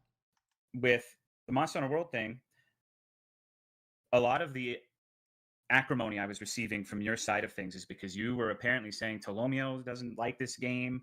I'm not playing it because even Tolomeo doesn't think it's good. And so you should have known better than to say stuff like that, because what do you think's going to happen, right? Yeah. And granted, to be fair to you, I didn't bring this up when I told you that because I thought you were going to go and say, blame it on the detractors. And then I didn't trust you to keep it on the down low, right? But the reason was because you said that people were coming in saying that you said the reason you were not playing Monster Hunter World was because of me. And I'm like, okay. He did say normally, in a normal relationship Kind with of. another person, that's not the end of the world, but I felt you should have more sense because you know how people are going to react when you say Right. things like that about other people. Does that You're make right. sense? Oh no, that totally makes sense. That is something that sadly in my past I had a big problem with. Is even though I'm trying to remember, because obviously now it's like 7 years ago, and I'm trying to actually remember from my perspective it was why I it was thought 7 years ago when we've got DSP's Jin Brain on fucking maximum blast over there. He's never gonna remember anything, dude. You can't trust any recollection this guy gives you. They're all bullshit. you didn't like Monster Hunter World. I can't remember if I saw you stream it or if you had just said that. But it's Who cares? Like, in reality, like you saw, I played the demo, and the reason that I didn't play it is because when I streamed the demo, my viewers hated it. They were like, That's because you were playing with randoms from your chat, dude. Like they were well, yeah. like, right. oh man. Oh, Well, that was they even knew more than me. Like I didn't know anything about Monster Hunter. I was just trying to learn it on the fly. The only time I had played Monster Hunter before then was like one of the 3DS ones, and it was playing by myself, so I really didn't know what the hell I was doing then either. Bro, what? I hate that. Oh, I don't know anything about Monster Hunter, except I played this other game previously, and I didn't know anything then either. So you've had 2 interactions with this game, and you haven't learned anything about the fucking series? Like, I know it's a little nitpick, but this is the behavior you get from the guy. He can be exposed to something multiple times and literally not pick up a fucking iota of information about it. And then act and lash out against everybody else because he's dumb. It's irritating. It really is, to just have a grown man who can have multiple interactions with something and never pick up a fucking piece. It's crazy. He's but, incapable you're of right. learning. I shouldn't have. I don't distinctly remember how I said it. I remember saying it. Now that you're bringing this up, I totally remember that I had said that. And more than likely, you're right. It was me kind of justifying. More not than playing the likely, you're game, right. And saying, There's still well, a not percent only that did you could be guys not like it in DSP, the right? demo, Of but course. also Tolomeo doesn't like it, right? you were kind of Or throwing me under the Tolomeo. bus a little Right. bit. And that's my fault, and I apologize for that. I do. I used to do shit like that. That's my fault. Misspeaking. I did the same thing. I'll fess up here. I used to do the same thing with my friend John Rambo back in the day. I was just Where- about to bring that up. Cat, by the way, how's he doing? Don't He's care doing about good. Jasper right now. Jumping up on Jasper, the shut up. But DSP's right. He did used to do the same exact thing to John Rambo back in the day. And it's for that reason and from those experiences that he should have realized he shouldn't be name dropping these content creators all of the time. He shouldn't be talking about these other people who have their own reputations to uphold, because obviously he draws negative attention, and saying people's names, speaking on other people's fucking names, is just not something that you should be doing, especially if you're not on a friendlier basis than he was. I'm gonna call out Snood because I've talked to Snood behind the scenes. I think the guy is okay, right? I'm gonna say his name. I'm gonna say that he said this, he said that. We're gonna have jokes. But if I didn't fucking know Snood, I'm not gonna do that. Because you just don't do that to somebody. Not in this space, not on the internet when people have their own content to make. Share here. And at the same time that he's on the screen. Cool. He does need to quit tipping DSP though. You're right, Hate Army. the same thing happened with him. That's something I need to talk to him about behind the scenes. I'm gonna try and reach out to him later. A project together, and someone had commented on one of my videos and said, you know, John Rambo's the best part of the show. We don't like you. We don't like the other guys who are in it. We only like John Rambo. And I took offense to that. And instead of being like, you know what, who cares? What do? I open my big mouth and I say something dumb. And I say, you know, when you say that, you're insulting everyone involved with the project, because it's not just John Rambo who's on the project. It's me and it's the crew and it's all of this. And of course, what happens is John Rambo's like, dude, why'd you say that? Because now it sounds like you're discrediting me. If someone likes what I'm doing on the show, why are you talking shit? Real shit, like, dude. I do have a bad DSP's the worst friend you could that have. kind of shit up. Like, why am I bringing you up for my reason that I'm not playing Monster Hunter World? I'm not playing it because, number one, I don't know how to play it. I played it with, like you said, with people from my moderators and stuff, and no one really liked it. And I should have just left it at that. So I apologize to you that you got any kind of negative clapback at all for the stuff that I said and did. Again, never my intention. I still feel awful about it to this day. You know, He doesn't cool care, guy. man. Well, for the times that we had those interactions, we were hanging out. It was a blast. I love being on your stream and talking with you when you were playing a game. I like. From the times we interacted and I was on your streams and like you're a really chill guy. Again, they didn't have any fucking interactions. It's not like they ever did a stream together. It's not like they ever played a game together. It's not like they were ever even in a private call together. Bro had the most cringy fucking Twitter exchanges on the planet and then auto hosted. Who gives a shit, man? You're not friends. That's why this is such a big deal. You don't fucking know this guy, and you spoke on his name. You blamed him for why you weren't gonna play a game, and that fucking drove a wedge in between you because you had no business doing that.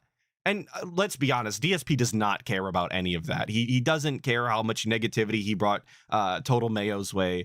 Doesn't care. It's the guy's show all the time. It's his world. Everybody else is living in it. So I apologize to you that you got. But he's any kind of apologizing negative now. clapback at all for the stuff that I said. So and it's did. fine, I Again, guess. never my intention. I still feel awful about it to this day. You know. Yeah, if you want to get you're a banned really from cool COD, guy. Sister Anime, For the you times just that have we to had those gold your interactions, we were hanging out. pistols. It was a blast. That's I all loved you being on gotta your do. stream and Play talking with you when hardcore. we were playing a game. I liked it when you would come by my stuff from time to time.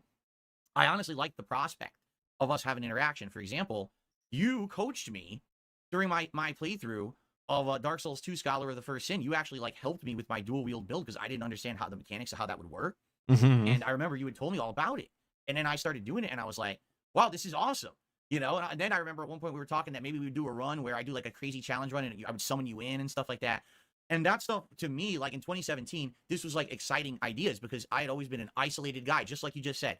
DSP doesn't work with anyone. DSP doesn't do crossover content. He just sits there and does his own shit, right? But I was seriously considering, you know, doing stuff. We had talked about another collab. I'm sure we're going to get to it here. There was going to be a collab we were going to do with other people that fell apart. Thankfully, thank God. Yeah, it did. yeah. Thankfully, We'll talk about that in a sec. But Will we? you know, I don't even know what we're talking about. There was potential there. I saw the potential for a crossover. I did. And this is just DSP once again wanting to talk about things that never like I'm not going to say that never happened in the sense that like these opportunities weren't available, but he didn't take them, right? It's the same fucking thing with the 50K from Keemstar. It's the same fucking thing when he was talking about being invited to that tournament to dunk on LTG. It's the same thing right now. Nobody gives a fuck about opportunities that you were given if you don't take them. I don't care if you were offered $1 million and somebody offered to let you fly Air Force fucking One. If you don't do it, don't fucking talk about it because it's not interesting. Nobody wants to hear about opportunities that you had and did nothing with. It just makes you look sad and pathetic. Shut the fuck up, bro.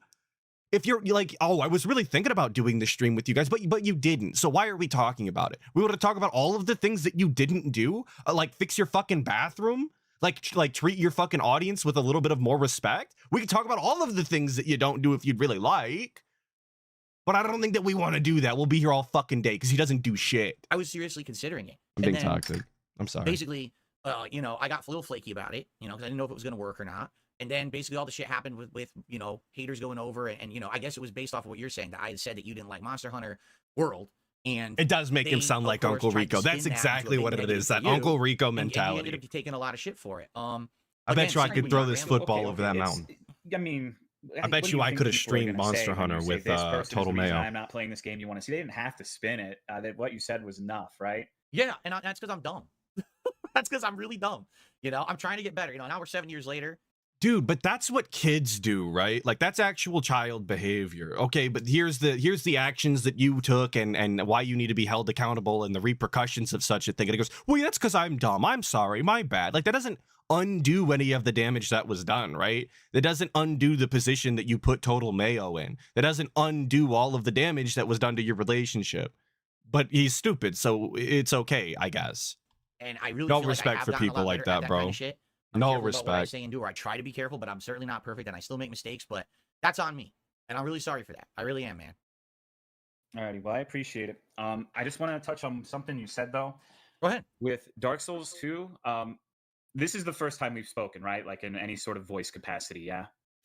Yeah, I think so. I think we Yeah. chatted in each other's chats and Yeah, stuff back so- and forth. I don't want it to, because I know like one of the things about the Souls runs is people want to see you fail straight up. It's funny. 100%. So you would come into my stream and ask me like what build, and I'd be saying I'll just use dual wield with these rings or whatever. So I think calling it coaching is a little bit more than it was. I would have, like, if you said, Tolomeo, I want to do a Bloodborne level 4 run, I think that would have been content. I think. Oh What- God, that you would wanna have know been what my such a favorite bad video of run. Yours is? Dude, what's that? Can you guess?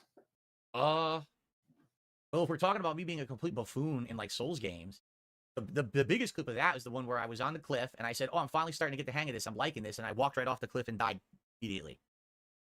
For me, it was your Lightning Returns unboxing video. The one. Oh, with the, everyone was it says the, that. The Everyone says fire alarm in the background Boo. for 13 minutes. You know why it was going off? Because that video was fire. You need to make more shit like that. You need I'm getting really, really sick and tired of people hyping up that video. I'm going to be 100% honest with you. It's not funny no more. If that's your favorite video, get a different fucking opinion right now. You're now a normie DSP enjoyer. Your opinion has been ruined by others. You have to find a different one. Sorry. I want bacon grease in the toilet, Phil. That's what the people want. Oh, man. That's what the people want. I know. That was Between back in the day. the casino It was like talking anything about goes, it, right? Like, you could film a between fucking either turd and Keemstar people or like it. Craig It or was like, yeah, both that's what it was, talking like about train it, wreck and shit. this guy, Fun he fact. just Fun fact, real quick. Mhm. talk I know about I'm pouring the interrupting a grease lot. down No, the go ahead, toilet. Phil. Go ahead. One of the people that came to More my interesting Discord from anyway. yours was a guy who posted himself, like, he would shit in the toilet and post it in my Discord, like, look what I did today. Oh, Are you familiar with someone who goes by the name Mausolus10? no. That's Oh. another person who arrived at my stream because of our past interaction, where he believed that he could utilize the psychic plane to invade anyone's dreams because he was a product of MK Ultra, and the only thing that protected me from his dream assaults was my dog protected me in the dreamscape. And he Mm. would threaten random viewers with "stay out of the grass" for the next 3 weeks. He would call black people red guards from Skyrim. And I'm like, yeah, this is the DSP everyman. This is their guy. 100% true. Absolutely base take from Tolomeo here, though. DSP fans being dented, racist, and completely I want to say schizophrenic, but that might not actually be the case. You know what I mean, though. Go completely out of their fucking gourd is 100% true, dude. There's something about the guy and enjoying the guy that just is very evident that there's something wrong with you. And then that's not up to me. I didn't make that decision. It's just the way that the world seems to be working out. Somebody needs to look into this. So Oh I just my wanted, God. I ended up banning him because he'd say like the fucked up shit about red guards. But I'm just Oh. curious if you were familiar with that name. No, I mean, can you understand why I've been in the game for 16 years and I've never had like a public Discord or anything? Like, do you see why I don't want to deal with this shit? It's like, Bro, what? Do you see why I've been in the game for 16 years and I don't want to associate with my fans? It's because they're all fucking weirdos? Like, that's actually the take that he just had. That's what he actually just acknowledged. I can't have a public Discord and a proper community because my fans are fucking pathetic and gross. Like, that's, hey man, if that's your take, that's your take. I wouldn't have said it as overtly as that. Very cool, man. Very cool. my Some of it's God. funny though. If you lean into it, it's funny. You just Wow. gotta you just gotta stop being so serious, you know? no, and listen, you don't know this. I definitely have. Like, in these last couple of months, I've actually done collabs. I've been on different shows. Oh my God. I did a public interview yesterday for Cultaholic Wrestling. I've been on this Kino Casino show. People over on like Kick me where now. they do I'm actually on a bitch and drama redemption videos arc, and shit. believe it or They used not. to make fun of me, and then I was on, and they liked me, and they're like, "Oh, this is cool." How we did a co-op react to a documentary about another YouTuber. Which We even did YouTuber? gameplay. We actually did co-op gameplay, and that game chained together. And I'm looking to branch out and do different shit now. I'm older now. I'm 42 years old. I've mellowed out. I don't care about people talking shit about me. I don't care about this He does. shit. I just want to have fun with an audience. I just want to make fun content for people. I don't care about this nonsense anymore. The things that I'm concerned about are the I don't care about this nonsense anymore, but we're getting more and more detractor related segments, right? We're lashing out against LTG. We're doing entire segments on Super Crazy and duty streams. We're reading Twitter fucking posts of memes about us and our or I'm saying us as DSP, right? Or we're reading fucking Twitter posts and watching videos of bad gameplay and trying to justify it and retcon the lore years later. Like you're not allowed to say I don't care anymore when that's the behavior, when those are the actions you take. That's fucking wild, bro. You very clearly are not speaking what you feel. real detractors. The ones that are really out there, crazy obsessed, want to hurt me and my family. But outside of that, dude, I've mellowed out a lot. I'm so I'm not mellow. Mr. Serious, fucking stick up my butt anymore. I'm tired of being like that, quite frankly. You get to a point, it's like, dude, what's the point with this shit, right? So, yeah, that's true. Sarah in the chat just said, I had a fan for years. All right, hang on. Let me run that back because I want to point this out. Because I think I know this whole thing's about to take a turn. We're getting into the meat now.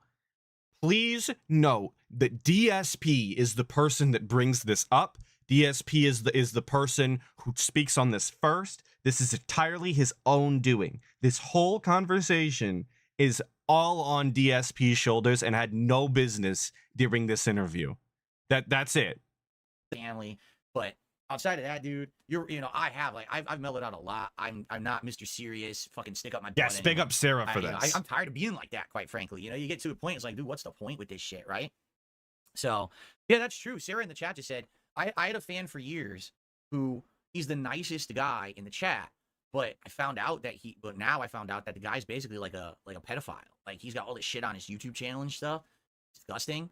And I tried to be nice to the guy for the longest time because he would never break the rules. He would never do anything wrong in my chat. But then everyone kind of campaigned to get him banned. And then finally I got convinced by these people I was doing a collab with to get rid of him. And I was like, I guess, this is the kind of people that get involved in these communities. Like, dude, it's okay. So he's already lied, though. He's already lied. He's the nicest guy. Nobody in DSP's fucking chat liked the guy. They were constantly bullying him and wanting him out. Partially because of his proclivities, and partially because he was breaking the rules all of the fucking time. He was constantly spamming and derailing all of the time with nonsense bullshit. So, like, we're already off from the fucking start, just lying, outright lying. But then actively acknowledging as well that we had to be convinced to get rid of this person.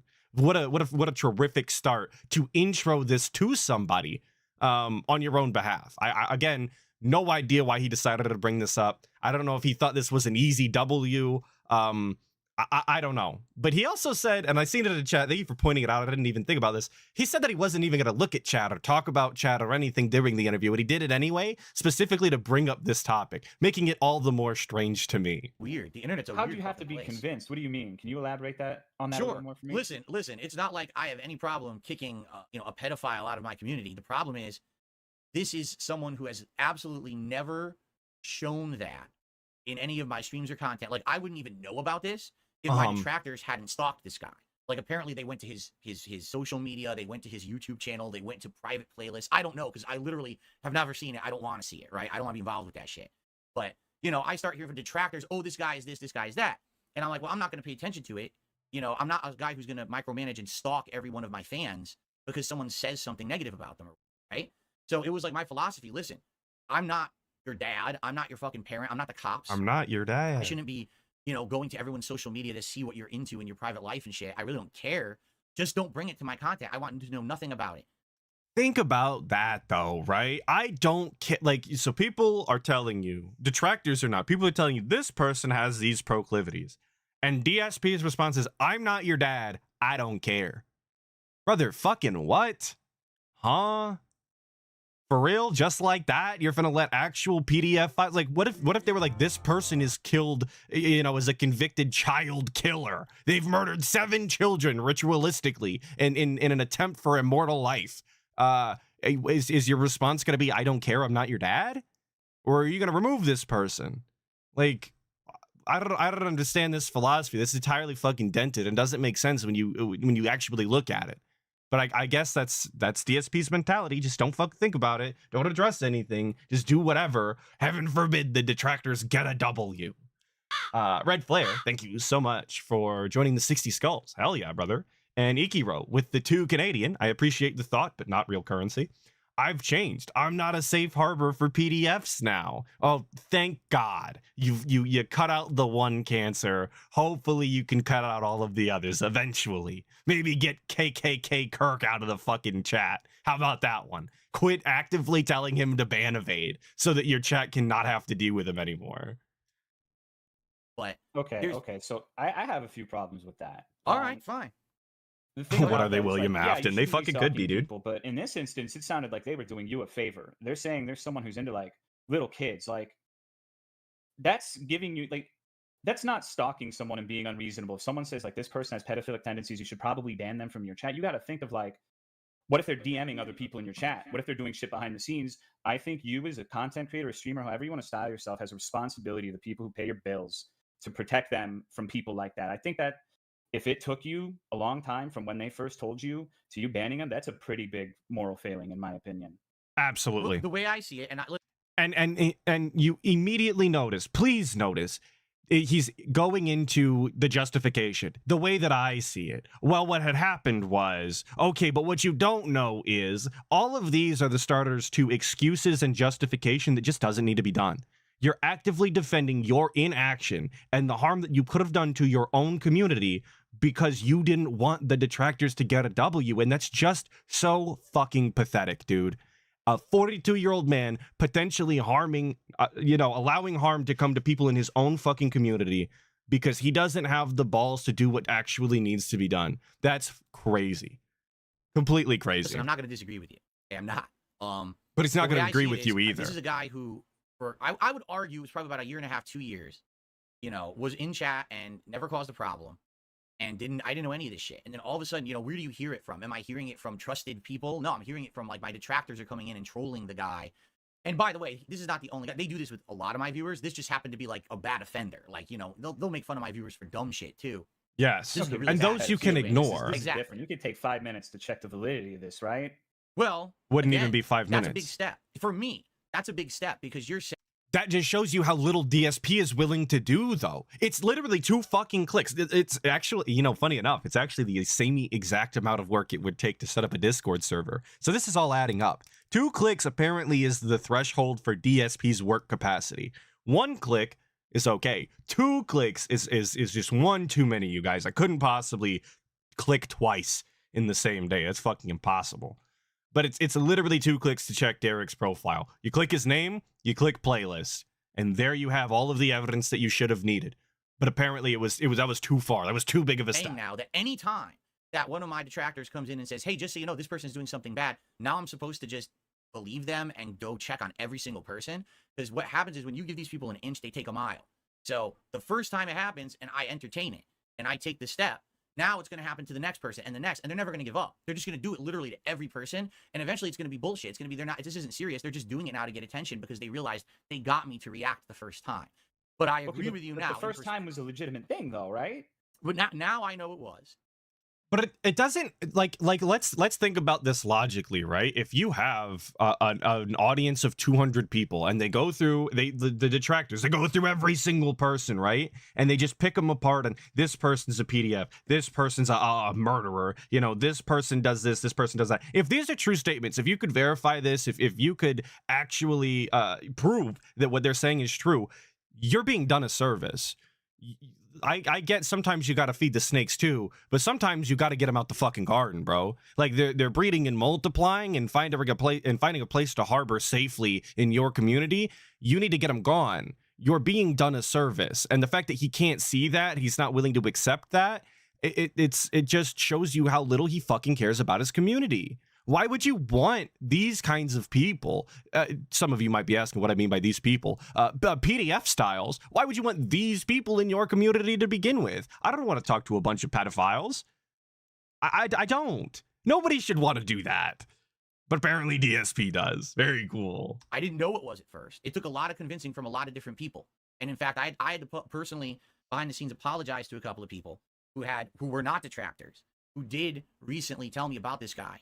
And I was like, I don't know. I don't want to give those haters that satisfaction that they think that I'm just going to take action because they say something about it. But that literally doesn't make any sense to me. Like, the alternative is what? I agree. He's a pedophile and you don't ban him, and that you're sticking it to the detractors that way. They would probably be like, okay, well, we don't like Phil. We don't like that he asked for so much money. But when it comes to serious issues like this, he's, because you got to stop thinking about these hypotheticals. Ultimately, you said previously, should I check every time one person says something about my viewers? But before you said that, you told me just now that a lot of people were telling you about Derek, right? Shout out a lot of people, of course. At one point, yes, very recently. And that's actually when I got rid of him. Okay.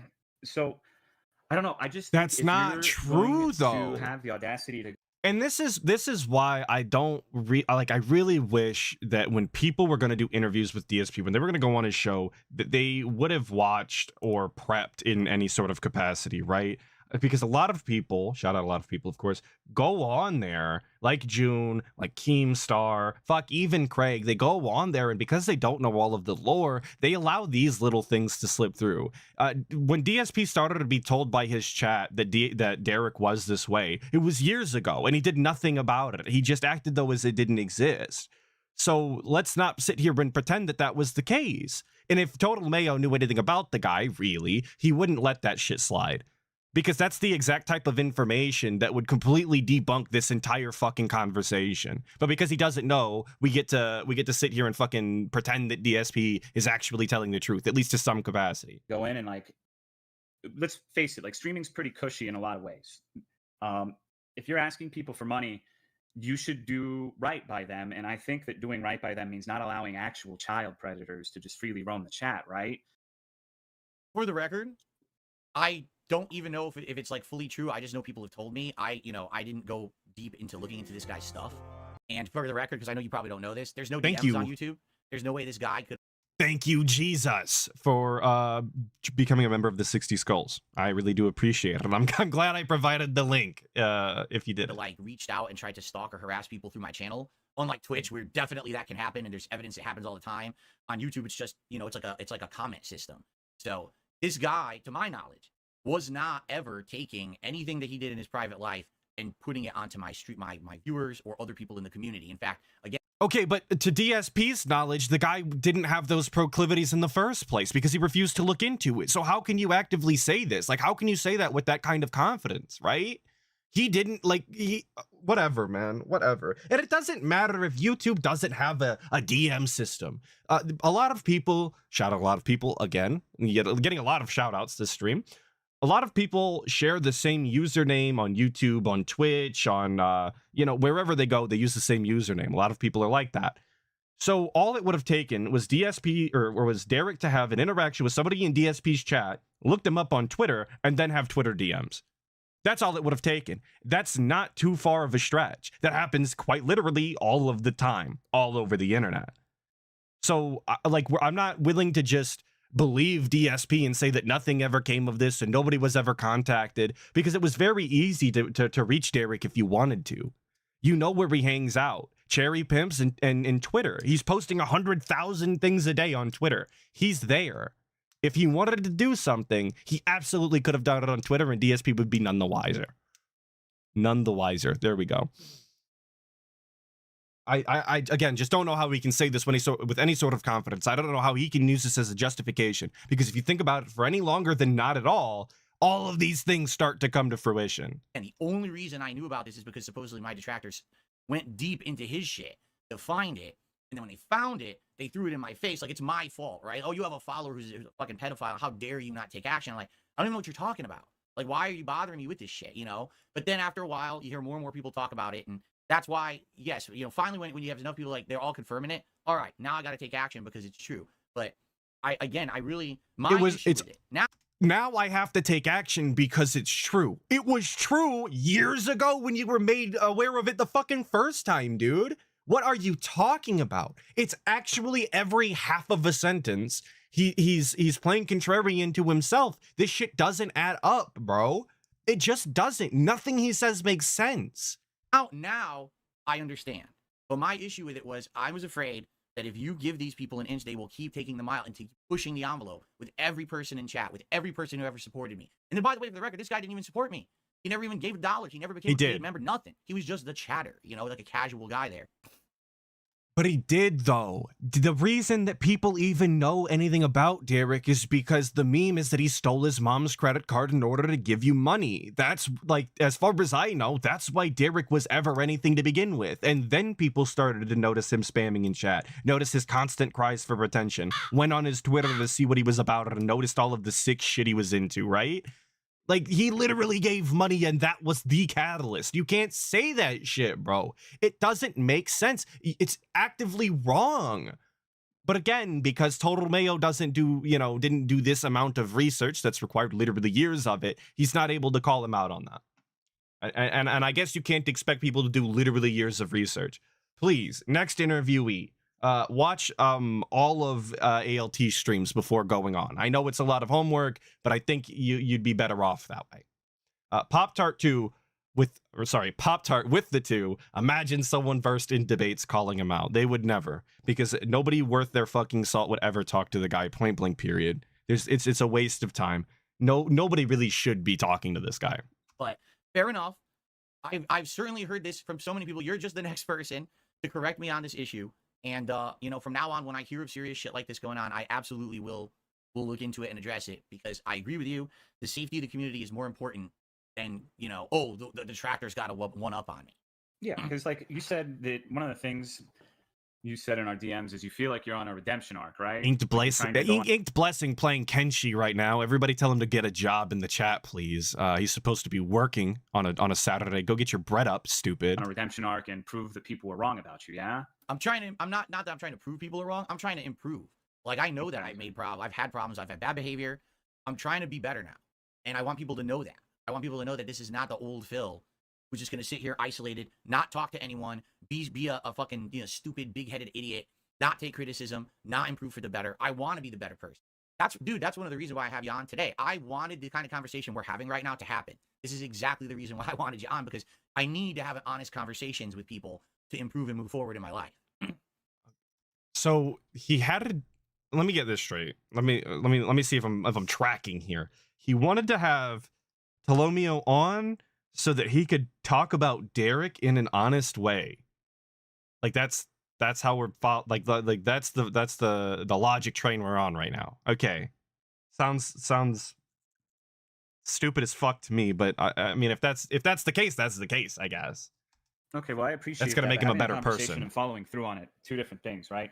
Because I will say to you, like, you've never done anything to me personally aside from the Monster Hunter thing. Like, you've been polite and respectful in basically all of our interactions. So I'm sorry if this comes off as, I'm not trying to be aggressive towards you, but I think if you're going to talk about wanting to be better, then you need to like accept that you really fucked up on a lot of places, because that's a huge fucking, that's a bad mistake. Like if one person is just consistently saying like everyone in the chat's a pedophile, whatever. But if you have multiple people, you like within the next few hours, you should see that, because what if you're wrong? What if your assumptions about like not being able to get into contact with people? What if they were on like, I don't know if you still have the King of Hate forum. What if they were in a Discord or something? And people like that, they're a cancer. You need to get rid of them immediately, even if they're not bringing it in to your stream, because it's not about, I mean, like the way you say it, it's like if they're part of your stream and they're not bringing it in, it just sounds like you're saying it's okay for people to be that way. And I don't. That is what he's saying. Yes. No, of course that's not what I'm saying. I know, but that's the way you're describing it comes off that way a little bit. That's the actions that he took. It doesn't matter if that's explicitly what he's saying. That's what his actions were. I don't give a fuck about what he's saying, because again, nothing he says ever makes any sort of sense. It's all nonsense. It's all lies, actually, if you know anything. So his actions showed that, and that's what's more important. I don't give a fuck what he's talking about. I guess here's the question I think every content creator has to face is, to what extent is your responsibility as a creator to vet or control your audience? Do you even do that? Or do you only do it when something comes to your attention? You know what I mean? Like, this is something new for me. This was the first case, honestly, where, you know, people stepped up and said something about someone in my audience, and it was like something really serious. It's not someone, you know, they're making fun of someone for something stupid. This was something serious, and, you know, I just didn't know how to handle it, quite frankly. Okay, so I have something uncomfortable to ask you then. Okay. So you've been apologizing, but I think this is Mhm. gonna sound weird, but I think if someone does the legwork to find out you have an actual predator in your chat and alerts you of that fact, you should thank them for doing that for you, because they're, even Bro. if it's not necessarily their stated intended goal from the beginning of it, they're doing you a favor. And you should be grateful that even if it didn't start with the best of intentions, you should be a big enough man to say, you know what? I don't like you fuckers, but this time you did me a service, you did people in the chat a service, and I think that you deserve commendation for that, basically. Does that make sense? It does make sense. And I would never expect DSP to actually acknowledge and say that, right? But he could have, I don't want to say he could have given detractors a little bit of leeway, but he could have at least handled the situation better and acknowledged that his inaction was unacceptable. And that would have been enough, but he never did that. He continued to throw everybody, when I say everybody, all of the detractors and trolls and even his own dents that told him about this, he continued to throw them under the bus as untrustworthy and always out to hurt him and all of the normal bullshit that he spews out.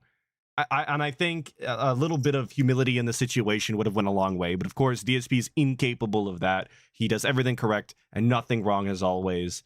And I didn't expect him to ever acknowledge it, in all honesty. And to some extent, this has happened over the years as well with other things. For example, there was this time, actually, it was actually around the same time that we were having our interactions, now that I'm thinking about it, where there was this couple. Listen to this story. I don't know if you've heard this story before. I know this one. They mentioned me during this. Oh, did they? On Kiwi Farms, yeah. So, yeah, there was this couple who were, I guess they were like in Europe or something, and they were catfishers, and they would impersonate women on the internet and pretend to be escorts. And they would Oh, create it's these the giant, escort overblown saga. stories and harass people with these stories in an attempt to extort them and try to get like money out of them and shit. And they had tried to do this to me apparently, but it didn't work on me because I was already so hated on the internet and shit. I didn't care about my reputation or whatever. I just told everyone, listen, it's bullshit, right? I'm telling you it's bullshit. I don't have to tell you nothing else because it's all made up. It's all fantasy. And that's how I handled it. And no one really cared in my community, but it was my stalkerish style detractors who looked into the situation And and found out. who these people were and posted it up all over Kiwi Farms and exposed Very them. based. You know, so out of, you know, all these times that these people do these things, right? There are some times absolutely that good things come out of it. That was definitely one case. The Derek thing is definitely one case. But again, like that's But notice the big but here, okay? Hard not to notice a big but for all of you male heteros out there, big ups. Notice the big but. Here's two prime examples of a way that the detractors and trolls in the past have you know, proven that I wasn't lying, have done me favors in my community, you know. And just he never wants to acknowledge this, even when he retells the escort saga, because he just did it the other day on a different interview. I want to say it was the June one. He really didn't. He was, oh, it was one person who went out of their way to do this. I'm not gonna give anybody on the Kiwi Farms any sort of credit because it was one person. Okay, why do they deserve? Like, it doesn't fucking matter, bro. If you're being done a service in this capacity, a little bit of a thank you. Right? A little bit of acknowledgement, literally anything. But instead of doing that, he just wants to continue to lambast every troll on the internet as the scum of the earth. two drops Just in lame. a bucket of, you know, shit that they do. That it's like two positives out of 5 zillion negatives, and it's hard for me. Clearing to Phil's really name is a give huge credit L for with the other KF. awful things they've said, they've done, they've heard. You know that you. Again, Look, and Israel, I see where you're coming from, because DSP is a piece of shit that nobody should like. But what I will tell you is there are so many things about DSP to not like. There's so many scams, there's so many lies, there's so many things out there to genuinely justify disliking DSP for, that lying is not necessary. It's the same thing for LTG when I did the LTG DSP drama beef video, right? There's so many things to legitimately criticize LTG about. You don't have to lie on his name. You can call him out for all of the things that are actually wrong with the guy, all of the things that you genuinely dislike, without ever lying on him, and everybody would still be on your side because you just don't have to lie. and the extent of it is so ridiculous. I don't want to talk about it, because when you talk about it, you're giving them attention. That's what they want, right? Sure. But I hear what you're saying. Yes, in this case, these are situations where even though the intention was negative, something positive came out of it. And I think they should know that they should be credited with those times. But overall, does it justify their overall years of complete harassment and stalkerish behavior just because twice they got something that was like a positive out of it? I don't know. Like, I am thankful for the fact that they have exposed these things. Okay. Right? Okay. I'm going to interrupt you really quickly. Mhm. I feel like I've heard the opposite part of this too, where when you do something good and people are like, oh man, Phil actually knocked it out of the park, you feel like they only focus on the negatives, right? Like they won't acknowledge when you do a good thing. So I feel like they would say the exact same thing about you. That you just, it's just like listening to the other side of the fucking argument right now for me. Mhm. And Fair enough. you would say that, or sorry, they would say that maybe Phil did good this time, that time, whatever, but does it justify like the WWE champions or whatever the fuck else they're mad about you, mad about with you, excuse me. So I don't know, man. I don't know. You just got to give credit when credit's due. And that's exactly why I try and give DSP as much credit as humanly possible. That's why when he tells stories, I don't try and explicitly call him a liar outright. Because even if you follow what he's saying, it doesn't make any fucking sense. Again, you don't have to lie. You could literally believe what he says and still not make any sense.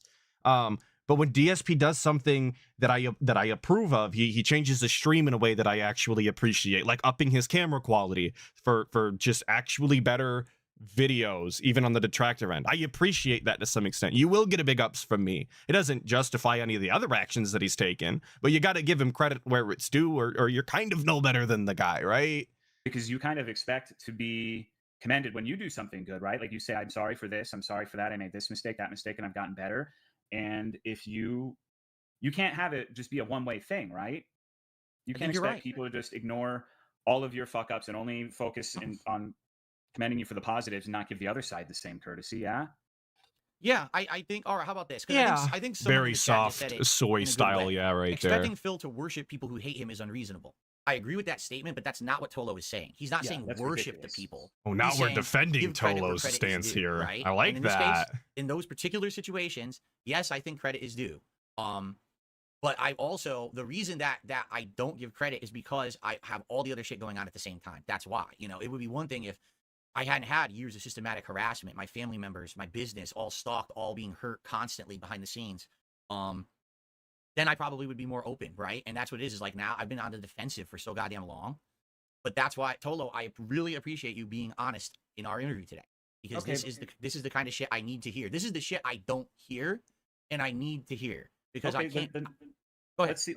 This is the shit that he doesn't hear because he bans these people from his chat, because his den army just is immediately gonna call these people out in chat and get them banned. That's why he doesn't hear this shit. I mean, like, he wants to hear it, then allow your chat to run free. You don't want that, but you know what I mean.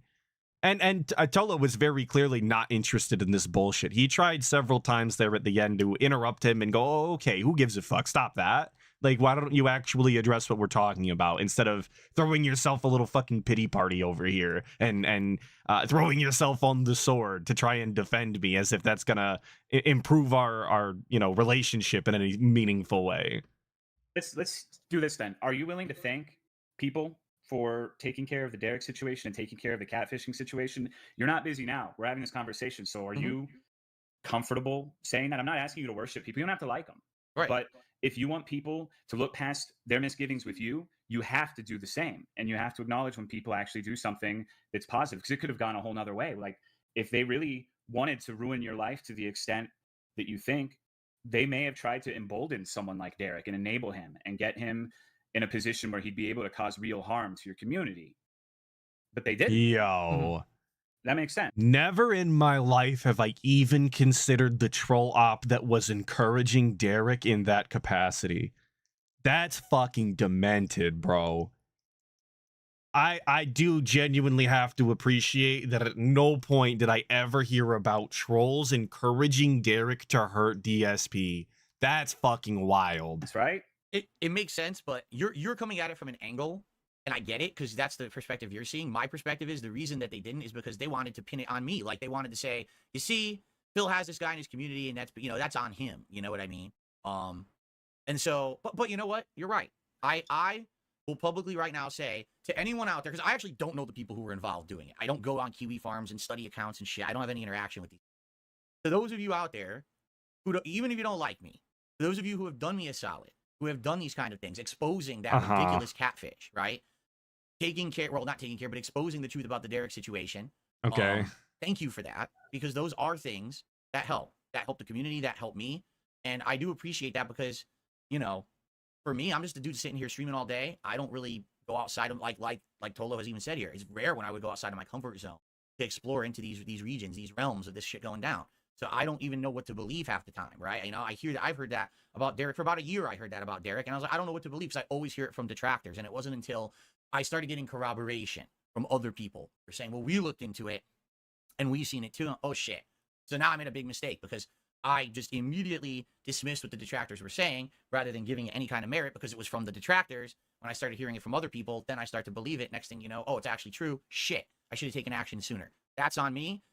But again, this is if you know the lore, you know how little sense this actually makes. Because even if you did hear it from detractors originally, he's known about it for the past year, supposedly. He started to hear it from other people in his chat, non-detractors. But it wasn't all the way up until the casino decided to call him out for it with Josh Moon present that he decided to do something. So even if you don't know that it was 7 years, Spicy Trash Can, I appreciate you. Yes, 7 years of knowing about Derek. Even if you do genuinely believe that it wasn't only until the last year he did know from genuine sources, he still did not act on it until he had that interview with Josh Moon. It's still a failure on his behalf. It's still completely unacceptable. He is outright acknowledging that people he trusted in his own chat fucking told him, and he did nothing. This is why it does need to be brought up all the time. This is why people do need to hold him accountable for this, because that's fucking insane. It's just poor ops, bro. I apologize for my... And I don't mean ops lack like of action operations. I faster, mean and I optics. apologize That's for poor not giving optics. Credit where credit is due. Thank you to those who have actually done the solid, rather than, like Tolo suggested, tried to make it worse. Thing is, that's not everyone. But for those of you who were involved with that shit, I do appreciate that. And that is an appreciation to any detractor. Like, I just want to clarify this. Any detractor out there who worked on getting Derek's information about his nonsense out onto the internet, anybody who was posting Derek tweets, anybody who made a song laughing at Derek and his sussy behavior, anybody who was in detractor chats and was talking about how Derek is a PDF style, every single one of you just gotta thank you from the big guy upstairs. Of course, upstairs being the snort fort. I don't know where that analogy was going, but yes, you got it. Big ups marked one. Everybody who was apparently raiding the Cherry Pimp's website and getting him ousted over there and all of that. Big W. All right. I think in the future though, you should not qualify it at the end like that. You should just maybe a couple people, or you're thanking a couple people unjustly. Who gives a shit, right? Like it doesn't matter. It just makes it seem like a little more forced when you add the little bit at the end there. 100% it does. The longest non-apology, non-thank you in existence. Any way you want. I just wanted to have you on to shoot the shit. Like I said, this is a situation where it's a conversation that could go in a lot of different directions, and it's fine as long as people are enjoying it and we're getting something out of it. I'm totally cool with you being honest about this stuff. I am, because like you said, you're an outsider. It's good to get an outsider's perspective, right? I mean, kind of. I've watched some of the earlier This Is How You Don't Play stuff. I've watched a good bit of it, but I don't know if I'd say I'm entirely an outsider, because I've had dealings with you before, but I get what you're saying. Yeah, I guess another thing I was curious about is people who were in my chat last night said that you said that I was the one who wanted to be on the podcast rather than you inviting me. No, that's not true at all. Never said that once. Okay. Absolutely not. Again, with every time that these people say something that's true, there's also a big massive bullshit that comes with it. And so you got to kind of like pick through the shit. And this is exactly what I was talking about earlier. People were telling me that you said this. This is what I heard. Don't do that. If you're gonna bring this up during the interview, why didn't you watch the content beforehand and figure this out, right? Did he actually say this? Did he not actually say this? If people in your chat are saying this, ask for a link. Ask for evidence. Because you get on here and you say this, and now all of a sudden DSP's got this. Oh, well, out of all of the true things, no, people are still fucking lying on my name. Like, you just don't give him this, man. Just don't do it. To get to the nugget, with these people. I'm sure they said 5 million things in your chat last night that were complete bullshit. There you But go. no, absolutely not. I wanted to have you on. I wanted to talk about our that interactions that we had in 2017, clear the air about what had happened there. To be fair, I had completely forgotten about the comments that I had made about you in Monster Hunter World, so I'm glad that that's been cleared up now because now I remember, right? And this is not me trying to get you on here to make my image look better. I could give two shits about that. It's just having a real conversation with someone about this kind of stuff. I feel like this. I didn't know it was going to go this way, what we were going to talk about today, but I'm totally cool with anything. I'm so open to doing any kind of conversation these days. I mean, What you a can weird. see it's a little different. I don't like that sentence. I'm so open is not a sentence I'm trying to hear from the guy. Just period. Than the old Phil, don't you think? Where I probably would have got pissed at you and started fucking going crazy. But Fucking I was sick half expecting freakery, it 'cause you dude. hung up on that other guy, the guy before me. I watched that, Craig. You, Right, yeah, you but that's a fucking hung up on completely- him, so I dude, wasn't that's a sure com- how. That's a completely different situation. I know, right? but I That just guy got never was talked to using you. me. 100%, he was using me for his own personal I'm benefit. so What are you dude, getting out? Acheron, I'm so open right now, ready for the razzing. Stop it. Get some help, brother. I don't write that shit. Out of this right now? Nothing, Don't- right? You're not- please you're- stop to writing talk that about this, shit. You're not getting any. You're not trying to use me for a boost or anything. I would never hang up. You're being respectful. You didn't snake me like this guy did. You're being truthful, honest. You're being upfront. I appreciate honesty. That is the most powerful thing in life, is to be like honest with someone. The worst thing is passive aggression. When you have an issue with someone, but you fucking don't say anything, that drives me nuts, because I've been through that with my friends. I've been through that with relationships. It's like, I just agree. fucking say something if you have an issue with someone, so it can be fleshed out, put out in the open, and addressed. Don't fucking hide shit inside. That drives me nuts. So I actually appreciate the fact, if you have these issues with me, that we're talking about them today live. I agree with DSP. If you got an issue, say that shit with your chest. Don't pussyfoot, but also don't lash out and act like a fucking childish weirdo when you do it. Like have some decorum when you do it, act like a normal adult style who has an issue with something instead of a giant man-child crying on the internet. Just, again, I agree with the guy while completely disagreeing with the way that he behaves. This is a great way to do it. Thank you for that. Sure, of course. Yeah, I had no idea what this was going to be like either, because like I said, I've never talked to you like this. You've been in my chat, and I've responded to your messages in chat, but I don't know if I'm going to bring something up that's verboten, and you're gonna lean in, manual ban me from the podcast, right? You're not gonna, dude. Again, this is what happens. People like build it up, like my okay. I don't know if I should say my detractors, but my trolls, I guess, is a better word for it. The detractors are like the worst, but the trolls will always go and say, Phil's gonna do this, Phil's gonna do that, Phil's gonna do that. Phil's never gonna do any of the shit they say. That's the straw man that they've created around me. The argument of who I am. It's not who I am. That's what they want to portray me as. Because if I am that villain, now they have content. Now they can put out videos about it. Now they can do all this shit. Like, But they wouldn't portray you that way if that wasn't what your actions indicated all of the time, right? Like when people paint DSP this way, it's because that's the way that his past actions have worked out. That's the pattern of behavior that people see. No, it's not really a straw man at all. He loves to say straw man, but that's not how the term works. But like ignoring that, ignoring the fact that he doesn't know how vocabulary works,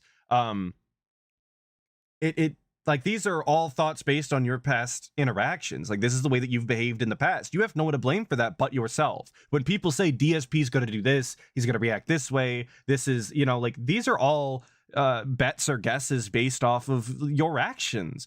If you don't want people to think this about you, fucking behave yourself. That's all you have to do. Act a little better online, and all of a sudden, all of these issues start to shrink, and eventually would just go away. they're gonna spin this interview. Phil gets beat up by Tolo for an hour, and Phil takes it like a bitch. That's what that they're gonna say. That's their video for tomorrow or for this afternoon. It's so stupid. He did. Like, he did take it like a bitch and roll over and be like a doormat. But that's how they'll spin it. That's exactly how they are. That's I mean, how that's they just are. content. That's how it goes, right? Like I think as long as they're not trying to do anything. That Yo, invades- did Hate Army make that the title? I seen the Hate Army clip, but because I wanted to rewatch this on the stream, I didn't really look into it. My apologies, Hate Army, of course. But because every time DSP says that shit, he's like, oh, this is what they're gonna title it. This is what they're gonna put it in the thumbnail. I always think that is I want to make that my title. I want to be the guy, and then I don't do that because sometimes the titles he gives is fucking trash, and I'm like, who would click on that? But that is funny. I do like the idea of their doing personal that. life. I think that they should be able to make and spin their little videos. It's funny sometimes, right? I Like the- appreciate the humor of it, but where it gets dangerous, okay, is when some of these people are saying shit. Like, for example, this just happened a couple weeks ago, okay? I was on my podcast talking about, you know, like a CEO of a company laying off a bunch of employees, and I'm like, that shouldn't happen. What should happen is the CEO is the one who screwed up. He should be fired, and he should be thrown out of the building, and they should take a box of all his belongings and, like, shoot it into the street. Like, comedically, like a cartoon or something, or like a 1980s movie, someone getting fired, right? One of my Okay. distractors actually makes a video. Phil said that the CEO should be shot in the middle of the street. He's inciting violence, right? It's like, what? And I don't think that I spoke on this when it happened. That was that Duty situation. I get what Duty was saying, but I also get what DSP is saying. Like, he definitely shouldn't have said it the way that he did. It could definitely be misconstrued that way, but I don't think that was ever really his intent. But I don't ever think that there was a call to action either. I think that was just nonsense, bro. Like, I don't know. I don't think there was ever actually a call to action on that, but that's fine. What are you talking about? That never happened. Now, the funny thing is you laugh at it, but then you realize there's Not people my who are gonna believe drama. that.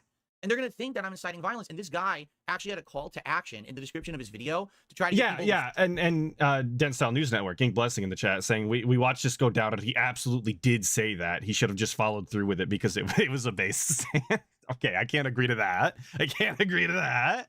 But no, when we did listen to it, we were in a private call, and me and Ink both literally stopped and go, what? He said that? And we rewound it, and obviously, again, that's not what he meant, but that is the way that it came across, the way that he said it. If you don't go back and listen to it and really try and figure out what the implication was. flag my fucking video and get my channel taken down for it, even though I never did it. And that's where it goes to the extreme, the harmful level, right? When you actually take a funny meme or whatever and you push it to the level where you're actually trying to hurt someone in their business, I can't stand for that shit. You know, Sure. that's when I got to call it out. Sure. But it's like I said earlier, though, like, I think if you got more comfortable with laughing at yourself earlier on, I don't think it would have. Maybe it would. I don't know. It's a hypothetical, but I don't know, man. You need to roll with the jokes more. I think the idea of you shooting a CEO in the middle of the street's pretty funny. Maybe you don't, but No, dude. Again, I'm getting Dude, older. Ink I can't, Blessings on I that can't same anyone train, thinking that I'm apparently. gonna be beating people up and threatening. I'm who so gives a past that shit? shit. Like, come on. No, Like, dude. You say that. You say that. This is a joke, but if I ever see the Activision CEO, it's on site, brother. Again, it's a joke. It's a joke. It's a joke. I'm seething because I'm You banned. understand that, like, these people actually try to get me into trouble. Like, they'll get my channel suspended, saying that I did something I didn't do, and then if it gets suspended, I can't make money, and now I can't support my family. You know, I'm No, married. I understand that part. I'm just saying, like, your initial thing is like you don't want people thinking that way about you. I don't think people should flag you or whatever unless it's deserved. Like, I think the instances we spoke about earlier where you said a slur and, like, bullied someone based on appearance, I feel like that's distinctly your fault. 100%. I mean, maybe you could say it was an overreaction, but anyone on Twitch who would say that word, even referentially, pretty good chance of being banned for a certain period of suspended. I don't know, man. I just think, I don't know. You just need to learn to laugh about yourself a little more. Like, there was a time where if I brought up the Final Fantasy video, you would not be smiling. You would not be smiling at all, right? Dude, you're right. And like I said, I've fessed up. You're changed a totally lot over right, the years. I don't Tolo. care about that I shit. agree, I watch it dude. myself. I laugh at it. I'm myself. totally different It's now. it's I'm a stupid. changed I'm guy. stupid old. I do I'm collabs better now. than you. I was on the how dare you casino. Criticize me, big ego, right? Giant ego that I had back then in my earlier days. Still as a have. YouTuber, and to some extent, you know, I would say upwards until around that time, around 2017, when I became a live streamer and I started having these interactions with my audience, and I'm having conversations instead of it me talking to the wall or to the camera. Yeah, I'm Paul talking to Turner. the Let me people, roll right? over and now show I you start my getting belly, feedback. I Tolo. get Pretty much. criticism. That's the Well, you know, behavior. now, wait a minute. Okay, I need to roll with this shit. I do. I need to be more open to this stuff or whatever. I agree with you there, but the slippery slope there is then just being okay with everything. I agree. And then people will just literally say and do anything to get a rise, and next thing you know, everyone on the internet thinks you're you know, a piece of shit for things you literally didn't do, and that's the extent that it's gone to for me. No, but he literally did do all of these things. Like, once again, we are completely changing the topic. Not changing the topic here, but we're lying. We're just lying. Like, all of the things that DSP gets held accountable for by the detractors and trolls online are actions that he's taken, whether he wants to admit it or not, or he wants to try and justify them some weird mental gymnastics way. Like, all of it, not all of it, most of it is true. He does beg. He does act like a shitter online. He does call people out unjustifiably. He does think he's better than everybody else. He is a whiny, salty bitch when he plays Street Fighter unjustifiably because he's not good at the game, right? All of these things are true. I just don't lie. Is trying to recover. Don't lie. You know? I'm trying to do better. I'm trying to make amends for the things I've done wrong in the past. I'm trying to be a better person. But then to them, it's like, well, it's never good enough. Move the goalpost further. Move the goalpost further because we need the content. There was someone just a few weeks ago. They actually revealed stupidly. I don't know why they did this. This is really dumb. They opened up their YouTube revenue. It's a detractor of mine. This is the second time now. Like, I just want to make that clear. This is the second time now we're talking about Duty during this interview. We talked about the cannon shooting CEOs in the middle of the street, and now we're talking about Duty showing his revenue. 2 times the specific detractor was being brought up during a Tolomeo interview. Just, his content is always like this, man. He just cannot get away from this. It's like all he's got to talk about. Nothing else. When he went into this interview, he was talking about, oh, he's a gamer. We're both gamers. We're probably going to talk about what games he's excited about, gaming back in the day, you know, what he's up to, more gaming. Like, he really thought they were going to sit here and talk about gaming. But now we've talked about Derek for an extended period of time, and we've talked about the detractors and trolls, so much so that we've specifically talked about the Duty situation twice. Very cool. They revealed that on a slow month, they make $5,000 a month on hateful videos on me. Yeah, in a good month, they probably make like upwards of $8,000 a month. And it's like, so you have incentive to keep making me the villain. Like, even if I were to improve and I were to laugh at all the jokes about me and all the memes and I were to do all this shit to improve, you wouldn't care because you have incentive to still make me the bad person because you make money on it. And that's really what's happened is there's people who have completely monetized this on YouTube, and I can't. It's like a vicious cycle now. Like, it doesn't matter how much I try to improve, I'm never going to be good enough for those people. So I have those kind of people I have to call out. I have to be like, listen, I get the joke, but at the same time, you can't just say this fucked up stuff about me constantly. You're hurting my business. You're trying to get me shut down on YouTube. That's at least my perspective from that situation. But I agree with you.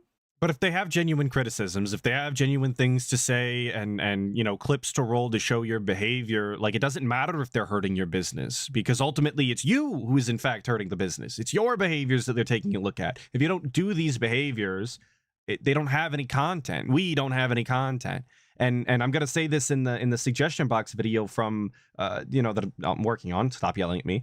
I'm gonna say it then too. If DSP doesn't act like a salty bitch during Street Fighter, there's no salt compilations. There's no money to be made there, right? If DSP doesn't beg every day, there's no more beg compilations. There's no more talking about him begging. It's just the way that it's gonna be. And the content is going to shift because he, at one point, he outright says, it doesn't matter what I change. They're going to make the same content. And that literally doesn't make sense because you can't make content on things that aren't there. You can't make salt compilations when there's no salt. Like, I don't understand how his fucking thought process works. It literally doesn't make sense. But I guess that's what I get for trying to understand the pig brain.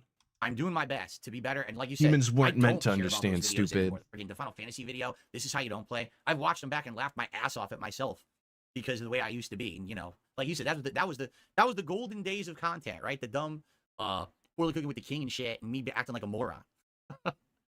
So, do you have any aspirations to have any more people on this stream? Because I have a recommendation for the next collab.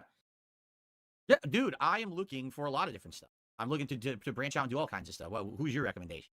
Do you know who King Cobra JFS is? Hey, we love Cobes. The reason I know of him is because I have a react show, a Clips react show, and people have submitted clips of him to the show, and I've watched them, and I've seen his snail sandwiches and shit that he does. Yes. Can you fucking imagine a duo cooking stream with him? That would be the best shit ever. You could imagine how much grease is going to go in that toilet. Oh. Oh, my Lord. Oh, man. King Cobra does not deserve to have to deal with DSP. Because you could say all of the things that you like about Cobra. He does not actually hurt anybody. He doesn't take advantage, particularly of anybody. He just does his thing. He smokes his weed. He drinks his alcohol. He inhales his duster. And he's just a harm to himself. Nobody, like, Cobra doesn't deserve that. I want the best for Cobra. I really do. I'm actually looking, you know, even though he's with fucking Wings gross. Redemption. I've been in talks with Boogie. I've been in talks with fuck. You're right, except animals. He did get puff killed. You know, I'm working on stuff, but I don't have anything confirmed yet. Boogie, come on, man. What the fuck? No, dude, I know. Here's the thing, like, I'm not involved with this shit. Like, everyone else has done it, right? Everyone else has done a video on this guy and talked about this shit going on. It's just so, like, the shit is just so fucking outside of the sphere. Sorry. Puff is just sleeping. He's hibernating. He's hibernating. My bad. Yeah. Like, we had DMs at the time. He's living his best life out there, eating bugs in the wild. I DM'd him on Twitter, and I was like, dude, I wish you the best. So sorry to hear this. And he lied to me about it, too. You know, he literally did the rounds, lied to everyone about it. Oh, acted yeah. like it was real. So, Oh yeah. I mean, I think it'd be pretty funny if you boxed Boogie. I think that's what the people want. oh, boxing is so stupid. Oh, Boxing is come so on, dumb. dude. There's no listen. Stuff on the internet is stuff on the internet. When you're crossing over to the dumbass realm of this fucking I'll call boxing and shit, that is so dumb. That's like the lowest common denominator of shit, you know. And quite frankly, Coming from the guy who makes gaming videos, man. Like, this is not to shit talk all my gamers out there. As a gamer myself, as somebody who has played games on stream over on Twitch, if you're interested. Can't now. I'm banned from Call of Duty. Been trying to do that for 4 days. Don't worry about it. But like let's not sit here and pretend like gameplay content creators are exactly the highest form of content, right? Like, it's just kind of it's not really all that much more interesting, is it?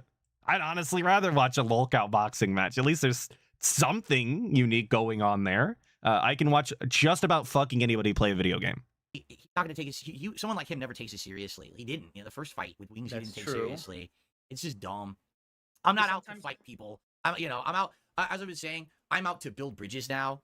All the fucked up stuff I've Yes, and for the millionth time, I was banned on Call of Duty over the course of 3 days for being too good. They legitimately reported me for cheating so many times. This is the Atlas Seethe fucking segment about COD, because I wanted to play it this weekend, and now I can't. My plans are ruined. done. I want to. I hate liking Call of Duty, dude. I I understand do. the appeal of seeing this boxing shit, but I want to mellow out when I get older. I don't want to be the guy who's a fucking wants to beat up and shit and making threats. I mean, in this instance, it would be agreed upon, but yeah, I guess so. I mean, Boogie he doesn't care about anything. He just likes his name being mentioned, so it wouldn't matter one way or another with him. There'd be no real catharsis. But yeah, I think the Wings of Redemption interview would be great because that this would is be a guy interesting.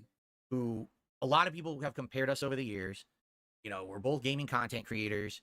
We've never really spoken together. We never actually. Now that I think about it, we've literally, just like with me and you right now, I've never spoken to the man, not once. It's always been like maybe a DM here or clapping back on a stream here, and just to have that conversation and see where it goes, I think would be fascinating. So Yeah, aren't you both big into the Souls games? I don't know what he's into. I don't, like I said, I really don't follow a lot of other content creators, so I quite frankly don't know what he's into. Everyone always says that I should 1v1 him on Bog in Call of Duty because that's the meme. A big money match or a big hype thing that he did ages ago and he lost live on stream and then he rage quit the stream or whatever. Yeah. There's a lot of information for DSP to claim that he doesn't know, but then tell you all of the information. That's a very common DSP tactic there. I don't know anything about it. Apparently, this is the big meme. They played on Bog and he rage quit the match and he said, "Why you stream that shit?" And like he just so much information that apparently he doesn't know.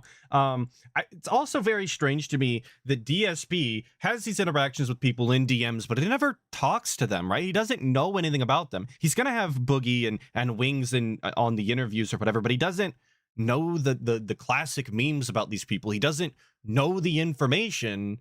He doesn't know the information about these people that brought them to prominence, right? Like I promise you, if you asked DSP why people give a shit about Boogie, he would just tell you he played the Francis character and that's it, right? He wouldn't know all of the classic Boogie memes where he flips the table during the Magic the Gathering or the Mountain Dew Weedos or anything like that. He wouldn't actually know the specifics. He would just know that he played the character Francis and that was it. So he should just talk to these people behind the scenes before having them on the stream. That way he actually knows something. It's so strange to me. It's hilarious. People have actually said that watching his gameplay versus mine, they think I'm better than him at Call of Duty. I don't think it's a meme. I think people believe it too. I'm like, I don't know. Maybe it would be fun to do a Call of Duty match. I don't know. It's something to I talk thought you were about with building him. bridges, bro. Now you're saying you could beat this motherfucker in a one-on-one? Of course I could. He sucks. No, I'm just You should do a co-op Souls run with him, though. I think that would be funny as fuck. Yeah. What is the viability that would be of doing a hype. co-op run? Yo, if DSP ever does a fucking co-op run of a Souls game with fucking Boogie, dude, I will restream that shit. I bet you would be boring as sin, but I'd definitely restream it out of interest. In like a FromSoft game because the Depends on summoning the game. mechanic isn't all the time, right? I mean, for Elden Ring, I believe there's a mod that lets you do seamless co-op and just play through the entire thing, but it can be a pain in the ass for some of the other ones. Yeah. I would love to do something like that with anyone. That'd be cool because I've gotten way heavier into the Souls games now. I play them every time they come out, I'm playing any FromSoft stuff. You know, I've gotten so much better. It's hilarious now because people used to like to watch me play them because I sucked so bad, but now I don't really suck that bad anymore. Some people are like, "Oh, it's not fun to watch you play it anymore." I'm like, "So what do you want me to do? Purposely He suck still fucking in order to sucks. make the playthrough better? I don't know what to do." You know, with this last one, the Shadow of the Erd Tree, I legit like beat the whole thing. I kept changing my build through the whole thing to make it more challenging, and I still really didn't have much difficulty except for, you know, the last guy, Radon, of course. He didn't have much difficulty. Wasn't this motherfucker for the first 2 or 3 days of that DLC being out running around saying that the game was poorly balanced, that everything was way too difficult, and this is bullshit. They expect people to play the DLC and be absolute master gods at the game or whatever. Was that not segments that we got multiple fucking times before he discovered that all of the OP weapons that were in the DLC? Like, what fucking lies are we talking about right now, man? Just, again, bullshit nonsense from the guy all the time to retcon anything possible to make him look that much better. Like, anybody gives a fuck if you're actually good at Souls games or not. No one cares, bro. And they can easily go back and look and see what the reality is, so why lie on it? I don't understand. You're just harming your own reputation by doing this all the time. Thank you, Pope, Super Kame Jizzler, for these 7 months. Hell yeah, brother. Big ups, Atlas. The guy is the worst. Narcissist, compulsive liar, scammer, bigot to all things different, man baby, actual regard. Not a lie in that goddamn message there. Not a single lie. Thank you for the 7 months, dude. It was ridiculous, but Yeah, everyone was mad about that one. It was pretty funny. I liked it. I think I was in the minority though. yeah, he was tough. But you know what? I like bosses that are tough but fair. And in that case, that's a boss that's just like fucking really tough. But I felt like it was a fair fight. Once you learned everything, you were down to kick his ass. There's some other fights that are just broken shit, and those are the ones I don't like. You know, gimmick fights and stupid shit. But that was a fair but tough fight, and I beat it legit. You know, I didn't cheese him with some kind of a broken build or whatever. And people were like, "Oh, so this isn't fun anymore." I'm like, well, that's what happens. He You did don't have- cheese you it, should though. Just stop worrying about whether someone thinks you cheesed it or not. Because Elden Ring, my first Elden Ring playthrough and my only playthrough of the main game I did on stream, I never leveled up. I just went through level 1 and speed all bosses level 1. Took for fucking ever. But it's like you're using square off. You cheated. You're cheesing the game, and it's like, dude, maybe I am. But you're the point is, like, who gives a fuck? You're never going to be able to actually please people who are that way.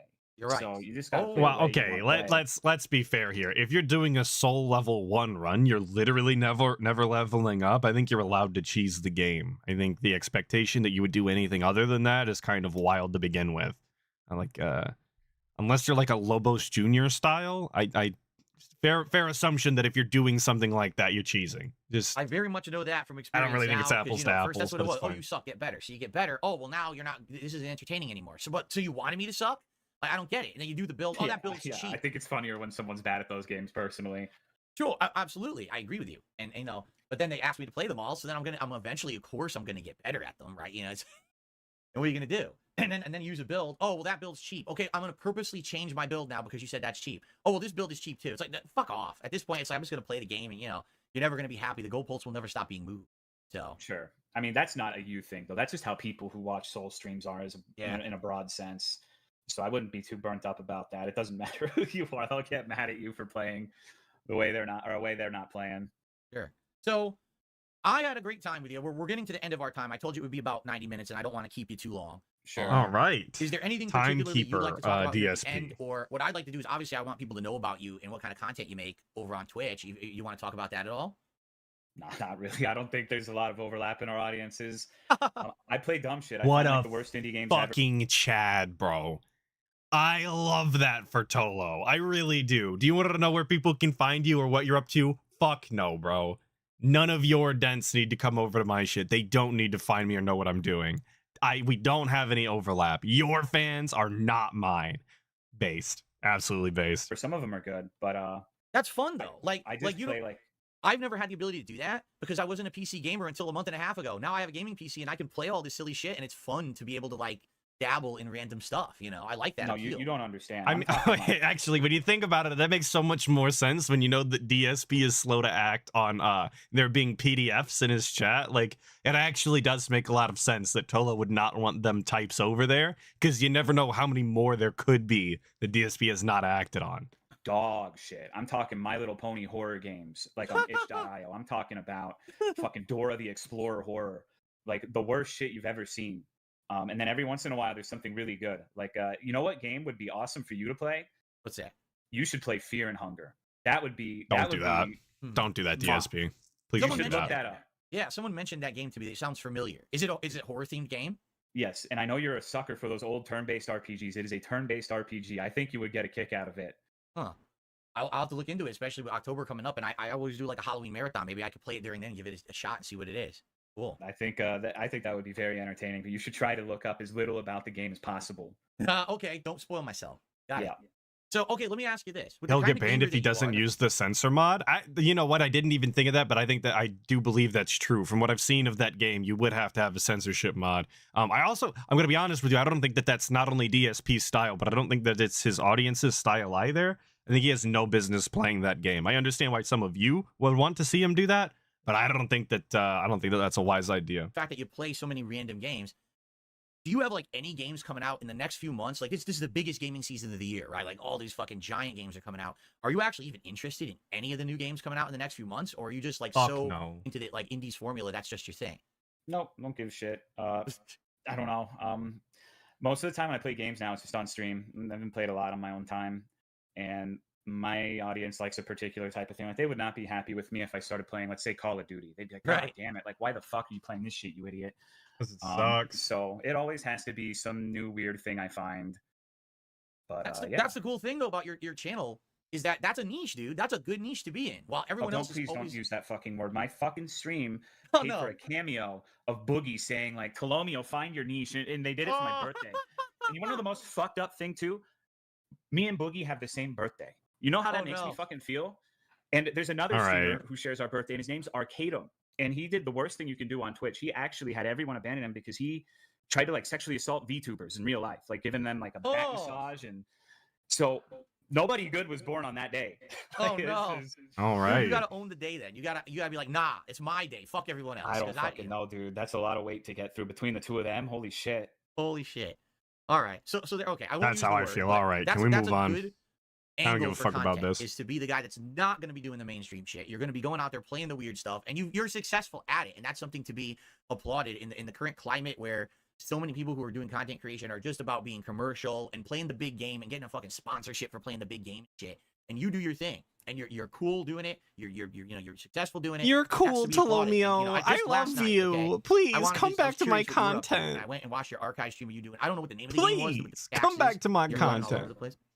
What's it I called? need my Lauren's boyfriend. Lure. Horn's Lure. And dude, I watched 5 minutes of it. I'm cracking up. Like you're funny as shit. Your commentary's funny. Oh and my I'll tell you God. this. You This helped is me disgusting. in that early year, that 2017, that year when I was trying to become an interactive streamer. Watching your streams gave me kind of like a base level knowledge of how to balance gameplay with talking with an audience because I had never done it before. I didn't know what the fuck I was doing, you know? And So we have Tolomeo to blame for a DSP shit ass stream operation. That is exactly what is happening here. If you wanted, so all these years, you wanted to yell at DSP for the way that he behaves on stream and his inability to balance talking with the gameplay because he's incapable of doing two things at once. It was actually Tolomeo's fault the entire time. So, fuck you, stupid detractors. You don't know what you're talking about because this guy is successful doing it, and DSP isn't. It's actually just the detractors that are to blame, obviously. Nothing he could do. and you're good at it. You're playing the game, and man, that's an intensive game. You got to be paying attention. But you're going, you're reading chat, and then you're back to the game, and you're reading chat, and you're holding conversations, and you're really good at that. That's like your real strong point. I feel is that you've become a really great master level interactive streamer with these games that otherwise would be pretty hard to play. And so, congrats on that. And funny as shit. Like watching you for 5 minutes, I'm cracking up just watching your stuff last night, and it was like I never left. It was like I was still watching you from 2017 and enjoying the stuff that you're doing. So good on you for that. Well, I appreciate it. Thanks. Just remember what I said thould like if you're genuine, I about appreciate the it. learning Thanks. from me in the Just stream, not the interested. Derek thing rubs me the wrong way in a big way. I Mhm. think that you said like where should a line be drawn for streamers and YouTubers, right? Right. It depends, but you style yourself as an interactive person now. Now you talk to your viewers every day. You should feel an obligation to not have like predators around them, right? And of course, you don't know everything. Of course, it's unreasonable to expect. If once you start getting a certain number of people, and some of them are going to be bad. I've had bad people in my chat, but like once you find out, even if it's from a source that you don't necessarily trust, you got to do your due diligence with it, you know? And now, All and now I right. know that. And for me, it was I like that immediately following the glaze segment from the guy on to Toblerone. He very clearly was expecting like parting words, you know, some sort of kindness. Thanks for having me on. You're a cool guy too, DSP. You're incredibly based, and I love your content. And he did not do that. Instead, Tablestone decided to you know, just shit on him a little bit more for the Derek thing. You gotta love it. You gotta love it.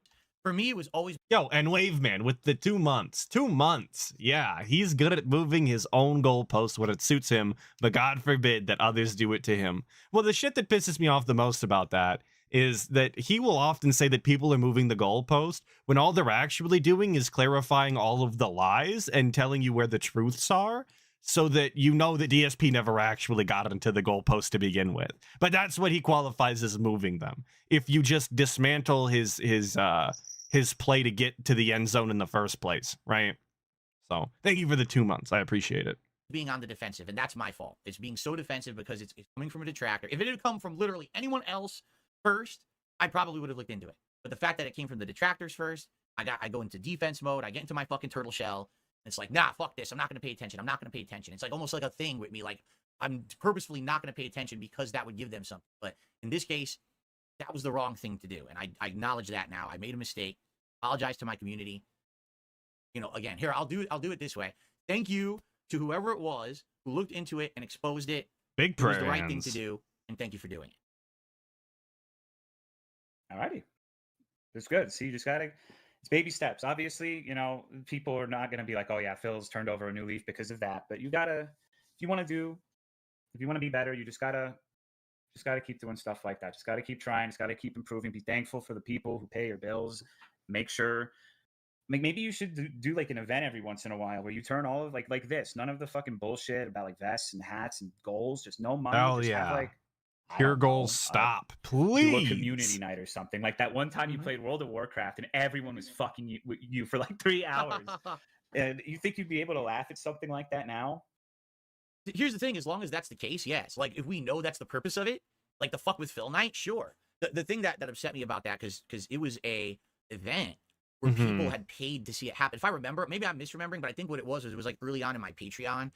There will never be a fuck with Phil night. That is most definitely never going to happen. I promise you. When he does, because he plans on doing like Call of Duty lobbies, I promise you, if anybody shows up and they're, you know, teabagging him or body blocking or you know, potentially team killing even, or just not playing the objective, DSP's gonna have an absolute fucking aneurysm about trolls in the lobby. There's no way anybody's allowed to mess with DSP in a game. Point blank, period. It's never gonna happen. And it was a goal where people had pledged they want to see me play World of Warcraft seriously. It wasn't like fuck with Phil. It was like, we want to see Phil enjoy an MMO. And the fact that happened actually upset a lot of people because they wanted to see me play it, and I couldn't even get past the fucking tutorial area because they were killing all the low-level mobs. I couldn't even pass the introduction missions. So, but no, like now, to do something that's the purpose, just to fuck around, I think that would actually be pretty darn funny. Again, as long as it doesn't go into the Well, and Will Swade just pointed it out in chat. Jackbox got shoved because of that, because it basically turned into a fuck with Phil night. So if DSP is legitimate about doing a stream like this, it would be very simple in a game that he already owns to replay Jackbox Party Pack and allow, you know, whoever to be in the chat and in the game even to do that. It would be a very simple way for him to stand on what he said and actually do what he implied he was going, or he would be interested in doing. But again, it'll never happen because his ego couldn't handle it. realm of, you know, something like really fucked up. Like, you know, people going in there, now they're insulting family members, they're doxing people, because they do that shit too. They'll go in there and start fucking trying to throw out shit on the stream. It's like, oh my God, you know. I did do some community nights in Street Fighter 6 last year. For about a month I did them. Like once a week. It would be, hey, just come play me. I'm opening a lobby. Play me in Street Fighter 6. I enjoyed it, but actually my viewers didn't, because they said, well, you're beating everyone up. You're too good at Street Fighter. So it's just you beating people up all night. It's not entertaining. So I stopped doing it. But I'm actually considering doing stuff like that with Call of Duty next month, where we might have a night where people join the lobby and we all play together. And who cares if people troll or whatever? It's just to fuck around. It's not serious business, you know? That's a good suggestion. Very good suggestion. All right, You can moving just get, on. like a Who mod or gives a something shit? to make sure that nobody's doing any doxing or whatever, and just let the rapscallions run free. All right, well, we're pretty much coming to the end of our time. Is there anything else you want to say or bring up before we conclude here?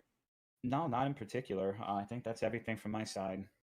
Dude, I want to say I really appreciate your time. I really appreciate you coming on. As you can see, This didn't. No one knew how this was going to go. I feel like this was an incredibly productive conversation. If you know, ever in the future, you know, you want to talk about something again, feel free to reach out. I'm down. This, yeah, You you're know, right, and I TG. guess This we'll is just see so what the future lame. holds, I right? agree. That's what the important thing is. You know, now that I'm trying to change. I for hate better, the outro. you know, Just see end what the fucking happens. Hopefully stream, I am bro. learning. Move on. Hopefully this will be a learning experience from having this conversation. I'm ever moving forward better. And I really appreciate your time, man. Sure thing. Thanks for having me. All right, thank you so much, and bye. See you later. Take it easy. All right. Interview over. All right, well, guys, Let's fucking go. that was pretty interesting, was it not? It was Hey, good morning, something Franny. it was definitely interesting at parts. Thank you, Demi Fiend, for the 2. So Phil basically Phil learned nothing. Right. Absolutely. Yeah, no, he didn't learn anything. He did not internalize anything. He just did his normal bullshit where he half listened and bobbleheaded and rolled over every time he was called out on something. And now we're gonna go into the decompression segment where we basically retcon all of that, I believe. That was very interesting. Try and Again, justify I had our no actions idea how after that was the gonna guest go is gone. at all. I didn't know what topics he was going to want to talk about, you know, and I'm happy that he brought up the shit he did, quite frankly. You know, and that's the thing. People don't want to believe that. They want to think that Phil's going to be offended because someone's bringing up a topic or whatever. I'm not offended. Couldn't be further Well, from I the hope truth. not. Here's what He we'll do. fucking brought it I'm gonna up, end this as a dude. video because what I want to do is I want to get back to my setup. So I'm not. Look at me, how choppy I am on freaking Discord, right? Let me stop recording this. I'm gonna do a decompression like video for maybe like a half an hour or whatever. A decompression And with like my setup video. with the proper camera, and then we'll get to other stuff today. But that was great. Thank you again. Thank you, Tolo, for your time. Thanks for everyone for watching, and I'll be right back with the decompression. Enjoy. Okay, so guys, yes, I need to basically migrate my camera over. I gotta Oh, get my there goes whole the setup second working microphone. differently. All right, so if you could bear with me, the stream is gonna go down for about 5 minutes while I swap the camera over. I get it working, and then it's just gonna come right back. You don't have to go anywhere. It's gonna come right back right here, and then we're gonna talk about that. We're gonna do shout outs. We're gonna have a lot of fun. Okay. All right, I'll be right back. Let me just get everything set up, and I'll see you in a sec. All right. There he goes. As fast as he came, he went. All right, and then we'll skip through this, of course. I'm not gonna make you listen to music or watch a fucking slideshow. That's incredibly rude. When's the guy? There he is. Of course, opening with the What the hell? hair through hands. All right. So let's do a little bit of decompression for about 20, 30 minutes. We'll talk about that, and then we'll Gotta get set push up that for that metaphor. hairline All back right? as far as Fair enough, possible, here of we go. course. What up, Ramon Sanchez? All right, everyone, what's up? Phil here on my real setup now, not the crappy Discord setup. And welcome to the decompression after the Tolomeo interview right here on DSP Gaming. Basically I had no idea where the interview was going to go, and it went to a bunch of places that, quite frankly, I didn't know it was going to go. Basically Tolo calling out a lot of stuff that I misremember from 2017, which was good. It's good to get the truth out there. Camera about shit change made him look that worse. Perhaps I've been misspeaking about for many years or just don't remember properly. And there was a lot of things he called out, and a lot of, I think, honest, open discussion that we had that needed to happen. I actually really, really enjoyed that interview. I did. I thought it went really well because that's stuff that people want to flesh out and basically kind of, I don't know, take care of. You know what I mean? And I feel like now, because that's been discussed publicly, I can change for the better and we can move forward with certain topics. I'm sure we're going to address these right now. Okay. All right. Okay. We're moving forward, but we're going to address all of the topics that were brought up during the stream that we just did, like the interview. Okay. I don't know how that quite works out that way. It sounds like you're not moving forward, but instead moving backward. But it's not my stream. So first off, thank you to everyone who attended. I have no idea how many people were here watching. I didn't even look at the stream. And you're right, Janan. It is probably a good time to repeat that the DSP was the one that brought up Derek. That was entirely his own doing. He was responsible for making that a topic of discussion. He brought that up out of nowhere from the chat, which he explicitly said he was not going to be addressing at all. So again, entirely his own doing. And I'm noticing a never mind. 137 likes. If you enjoyed that, please give the stream a like. Thanks to those who super chatted. I was about to be Let's do ignorant. the shout outs now. Once we go through the shout outs, we'll continue. Someone's asking, did I change my lighting? Today, I needed to have my curtains open because it's going to be sun coming in, and I have to have it open, so that's why it looks so bright like this. If I had them closed, it would be way too hot in here, especially for an interview. I'd be sweating. How am I going to do an interview if I'm sweating and stuff? What I can do is I can actually open my other blind soon. I didn't want to have it open because it was going to have sun on my PC. So, really? I'm being told I had over 700 viewers. I didn't even look. I literally didn't even look. All right. let's do some shout outs, shall we? So let's take a look here. And I want to look I received because he's talking about, I had, over 700 viewers or whatever. Let's go to DSP Gaming real quick. Okay, let's go. I just wanted to take a quick little peek see at his other interviews, because I believe, where the fuck even is this interview? Oh, it's right there. I believe that this is his worst performing interview to date. Sure, whatever. It can look like that. So here's his interview with Tolomeo. One day ago, 1.5K views. Very, very cool, robust number that we have there. Of course, everybody showed up for that one. Where the fuck was the June? Why does he upload so much bullshit, dude? When the fuck was June the King on? You're gonna actually make me look it up. This sucks. Why are none of his thumbnails easy to read? Interviews June the King, 4.4K views 3 weeks ago. So we're at 1.5 with Tolomeo. We're at 4.4 with June the King. We're at 15K with Keemstar, and we're at 1 point. No, that's a clip. That doesn't count. Where's the full thing? And we're at 27K for Stuttering Craig. Wow, he really fell off. 27K is kind of a lot of views for the guy. Wow, nobody gave a shit about June the King, I guess. And I want to make sure I was looking at the right thing. I was. 15K for Keemstar. So he went up for Craig, but then went back down for June. I guess Craig was the best interview. Sorry, I'm getting distracted. I just wanted to see what the views were like. Tip from Gaping Fart Hole. Oh, how nice. Oh, boy, nice. Awesome. Let's go. Gaping Fart Hole. You love to see it. Well, the good news is Redemption Love had already tipped $10, so I don't have to put Gaping Fart Hole on the leaderboard. That's good news. There we go. Thanks for that $1 tip. We had a whole bunch of super chats that had come in. Let's look here. I think someone really didn't like Tolo. Yeah, Craig felt it came apparently Rick Perez in did the $2 numbers. Super chat and says, laughing out loud, that's what happened to Maximilian too. I don't know what that's in reference to, because that was probably from the beginning of the interview. But thank you for that. Then Rick Perez did another super chat. People are mad because Phil isn't joining a lynch mob. Okay, thank you for that. Then he did another super chat. This guy is a douche. I don't think he's genuine at all. This is probably a waste of your time. I don't feel that at all. I completely disagree with you. I don't think that Tolo was being a douche in any way, shape, or form. Tolo is someone who, he knows who I am. He's followed, like, this is how you don't play shit. But he's not an active detractor. He's not someone who A-logs me. He's just someone who knows of me. Kind of like not really a neutral party, but one of the best parties to talk to, because he has some knowledge. He's not one of the best parties. Do you understand? Like, and I'm not quite sure. I'm not quite sure how DSP is like making these judgments, right? Like, where's the hard line between detractor and somebody who's just vaguely familiar? Because he did acknowledge that he watched This Is How You Don't plays. You know, he's definitely made fun of the guy in the past. I just I wanted to know where the line is, right? DSP's got an issue with people being passive aggressive, which I agree with. But I also have an issue when people want to draw lines in the sand and then not tell you where they are. Right, that's one of my biggest issues. Just like he was trying to break detractors into two separate groups earlier, from the detractors to the trolls. The trolls, of course, not being stalker weirdos or something.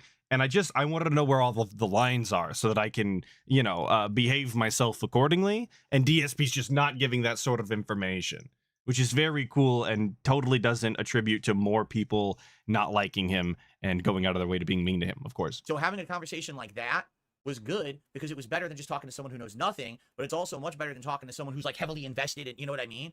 It was kind of a different, interesting conversation. I would love to have conversations just like that hit us and we're like, whoa, what were we talking about? What happened in the future? That's good shit right there. You know what I'm saying? That's good shit. Rick did another super chat. That's fucking dope. People stalking and thought crimes. This is Red Scare type stuff. Again, I don't want to get into it because we actually did talk about it in the interview, so we're not going to get into big detail about it. But there's a difference between, okay, a bunch of trolls told me something, and because of that, I decided not to believe it whatsoever, versus other people were coming out and kind of saying stuff, and I was like ignoring it on purpose because I just didn't want to give that level of credit or satisfaction to the trolls. That's a huge problem with me, right? But the trolls, the detractors, have hurt me so much over the years. So now they're one and the same. Now that Tolomeo is gone, now the detractors and trolls are one and the same. We're using them interchangeably again. Okay, very cool, very cool. I'm glad we could figure that all out after he was gone. Even if something is going wrong and they have information, I just don't want to pay attention to it because I don't want to give them the credit or the satisfaction that they actually did something good for once, right? That's a bad attitude to have, and that's something that I need to improve, okay? Yes, 100%. Again, Rick with the $2 super chat saying, is this guy auditioning for side scrollers? No, he's not. I don't think he would ever be on side scrollers. This Rick Perez guy needs some fucking help, man. I seen the super chats coming up during the actual interaction with Toblerone over there. That guy, everything he said was fucking stupid. Like, that guy is dented of the dent. I'm pretty sure that's not his kind of content. Rick did another $5 super chat. It doesn't matter. Let me moralize if you bring it up every 5 seconds. I don't even know what you're talking about there. But thank you for another talking about super chat. Dude, seriously, every super chat is from this Rick Perez guy. I did another $2 super chat. Being harassed is funny, says Tolo. No, there's a difference between rolling with a meme and having fun with it versus systematic harassment to try to hurt you. And that's what the point Tolo was trying to make. There's a difference between, okay, people are making fun of you for your gameplay. Laugh at it. People are making fun of you because of your unboxing video of Final Fantasy. Laugh at it, right? Okay. People are making memes about your bad gameplay, this or that. Laugh at it. But when people are saying, oh, you actually wished physical harm on someone and you incited your audience to hurt them, everyone go flag Phil's video. No, that's where you draw the line. That was never what was said. And that's when you say, no, you don't laugh at that. You take that shit seriously. And that's what we discussed. And I think so. DSP shouldn't have addressed that at all, and he shouldn't have talked about it because that's not at all what was said. Okay, good. So again, DSP has gone out of his way to act unaccordingly. All right, just glad we could get that on record because it's not at all what was said. I think that's something that needed to be discussed, right? It's like he didn't watch the video at all or something. Let's see here. I'm also really curious, again, when we're drawing the line, the difference between systematic harassment and poking fun at your gameplay, because if you were to believe what DSP said about this is how you don't plays in the past, again, if you were to take him at his own word, this is how you don't plays were systematic harassment in order to hurt his business. Because not only were they stealing his footage, again, according to him, and painting him in a bad light so that nobody would go and watch his own content, but that in the future, people would have such a negative viewing of him that they wouldn't view his content regardless, and that would therefore hurt his business and make him not be able to afford his bills and all that bullshit. So, again, I need to know where the line is. I want that clarified. And if he's unable to do that, he should just shut the fuck up talking about any of this, because none of it makes any sense. Another $5 super chat. Yes, this is how you don't plays are the ones that almost got him killed. No You're absolutely idea right, Spicy Trash Can. What he's talking about in this one. I don't even want to read it because I don't even know what it means. Quite frankly. Then Hank Fritz did a $2 super chat, says, don't debase yourself with lolcow shit, Phil. I think that's in reference because Tolo said, why don't you box Boogie? And it's like, I don't want to box anyone. That's fucking stupid. You know what I mean? Even if there's a paycheck behind it, it's because you'd get murked. There's no point to doing it. It's not serious. You know what I mean? There's no point to that whatsoever. I genuinely do not believe that DSP could run from his front door up into his office and sit down. I genuinely don't think that he would be able to make it, period. I don't think he has the physical capacity it's all fun and for games it. when it's on the internet. You know, you want to do an interview, you want to talk some shit, you want to do some drama content. There's a difference between carrying over that internet presence to physical realm shit. I mean, Boogie is not in a situation where he should be boxing anyone. You know, neither is Wings. These guys are unhealthy. I was very worried during that match that one of them was going to get into exactly Trash Can. That's what base camp at the top of the stairs is for, and that's why I don't think that he could do it. Like promoting that kind of shit. But I have no. You're never going to see me in a ring boxing anyone in an exhibition. That's just fucking stupid. And then Brick did another super chat. Harassment is funny when it's convenient, says Tolo. No, it's funny. Harassment is funny when everyone gets the joke. That's exactly how you should put it. It's okay to make fun of someone if everyone is in on the joke. When they're doing the roasting of someone, they have an actual roast and they're friends and celebrities and people are there and they're making fun of them. Everyone gets the joke. No one actually has true malicious intent towards the person. Okay. And therefore, that's okay. When you actually have malicious intent towards a person, that's when the joke isn't funny because not everyone's getting it. You understand? That's the difference I feel. So you have to get express permission from the person that you have things to say about in order for your joke to be received as funny. That's the logic that we're going to go with. Like, literally 0 jokes are ever going to be funny then, because DSP doesn't understand what a joke is. He doesn't understand why things are funny. Unless it has to do with actual like piss and shit, DSP doesn't think that things are typically funny. So no joke is worth telling then. That's what we're going with. Again, even if you believe what DSP says, even if you go along with his bullshit, it's fucking dumb. Nobody should be living their life with these kinds of thoughts because it's fucking stupid. Like, it's no wonder he doesn't leave the house. It's because anybody living in the real world would immediately realize this guy's dumber than fuck. Jesus Christ. And it doesn't, like, I always say this, if you have enough charisma, if you're funny enough, if you've got the gift, you can pretty much say just about anything and it would be funny if you just have the gift. And DSP doesn't. But what what DSP is saying is that if there's any sort of malice behind something to begin with, there's no comedy involved, and that's just not the case. It's just not. Like, everything is funny to somebody, and every joke is going to have somebody who disagrees with it. Period. Morning, Kanye. So, if you follow DSP's logic, nothing is ever going to be funny again. Nobody is allowed to laugh. It's all mean-spirited because one person is a salty fuck and gets you banned on Call of Duty. Thank you, Some Gator, for the 2. $500 a month to live in that house to hide too. Absolutely, dude. And I think that is the best $500 DSP's ever spent. Fuck Scopely, DSP. Focus on paying your fucking mortgage so that you never have to come outside. That you need to separate. Then Rick just did another $5 super chat. Thanks for all these super chats, Rick. He says, I get you, man. I appreciate that you keep an open mind. It's hard as someone who's had to watch people harass you for years on end. Again, you know, Tolo sees it from a different perspective, and I get his perspective. I do. He's not in the thick of things. He literally, Tolomeo. Now I know how to pronounce his name. It's Tolomeo. Tolomeo literally does not know Toblerone. 1/10 Tabletop of the amount of shit Tolomeo. that I and my family have been through. Because I don't talk about it publicly. You guys would never know about the shit that happens behind the scenes or whatever, because I don't want to give it any attention. The A-logging levels are insane. Let's put it that way. So what he sees is, you know, these people on the internet are making fun of me, and he sees Darkseid Phil react badly, and he thinks, man, you know, you should have done that way better or whatever, right? Yes. I agree. Remember, the stuff he's bringing up is so old. Like, he's bringing up shit from the This Is How You Don't Play days, right? And it's like, yeah, but since then, I've watched This Is How You Don't Play. I've reacted to This Is How You Don't Play and laughed at it and said that it's good and that people should easily make it, right? I've outright reacted to my documentary and said, you know, I should have definitely reacted to This Is How You Don't Play differently back in the day. I should have rolled into the memes. I should have made them myself. I should have done all that. Now it's too late.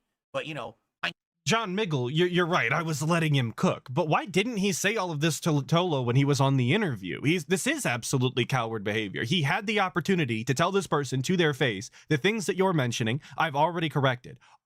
You don't know the history. You don't know the lore. Very clearly, you didn't do any research or you wouldn't be bringing these things up. If you don't know the information, you don't know how bad it actually is, shut the fuck up talking to me and acting like you know something. That's what he should have said if that's how he felt about it. But he didn't, because he's a fucking pussy. He won't ever actually talk to somebody the way that they should be talked to if that's how he really feels about it. Obviously, all of that would have been nonsense bullshit anyway. And if Toblerone had actually done his research, he would have come across with a way negative view of DSP, which I don't think he wanted to begin with. But yeah, no, absolutely a fucking coward. He should have said all of this to his face when he was there. And this is why I wanted to watch the Decompression, because he does this shit every fucking time. He waits until people are gone to tell them that they were wrong and they don't know anything, and that because they don't know anything, he isn't going to be taking their advice, and they don't, and all of that bullshit every time, dude. Every time. Besides 2020, and now I see the error of my ways from the past, right?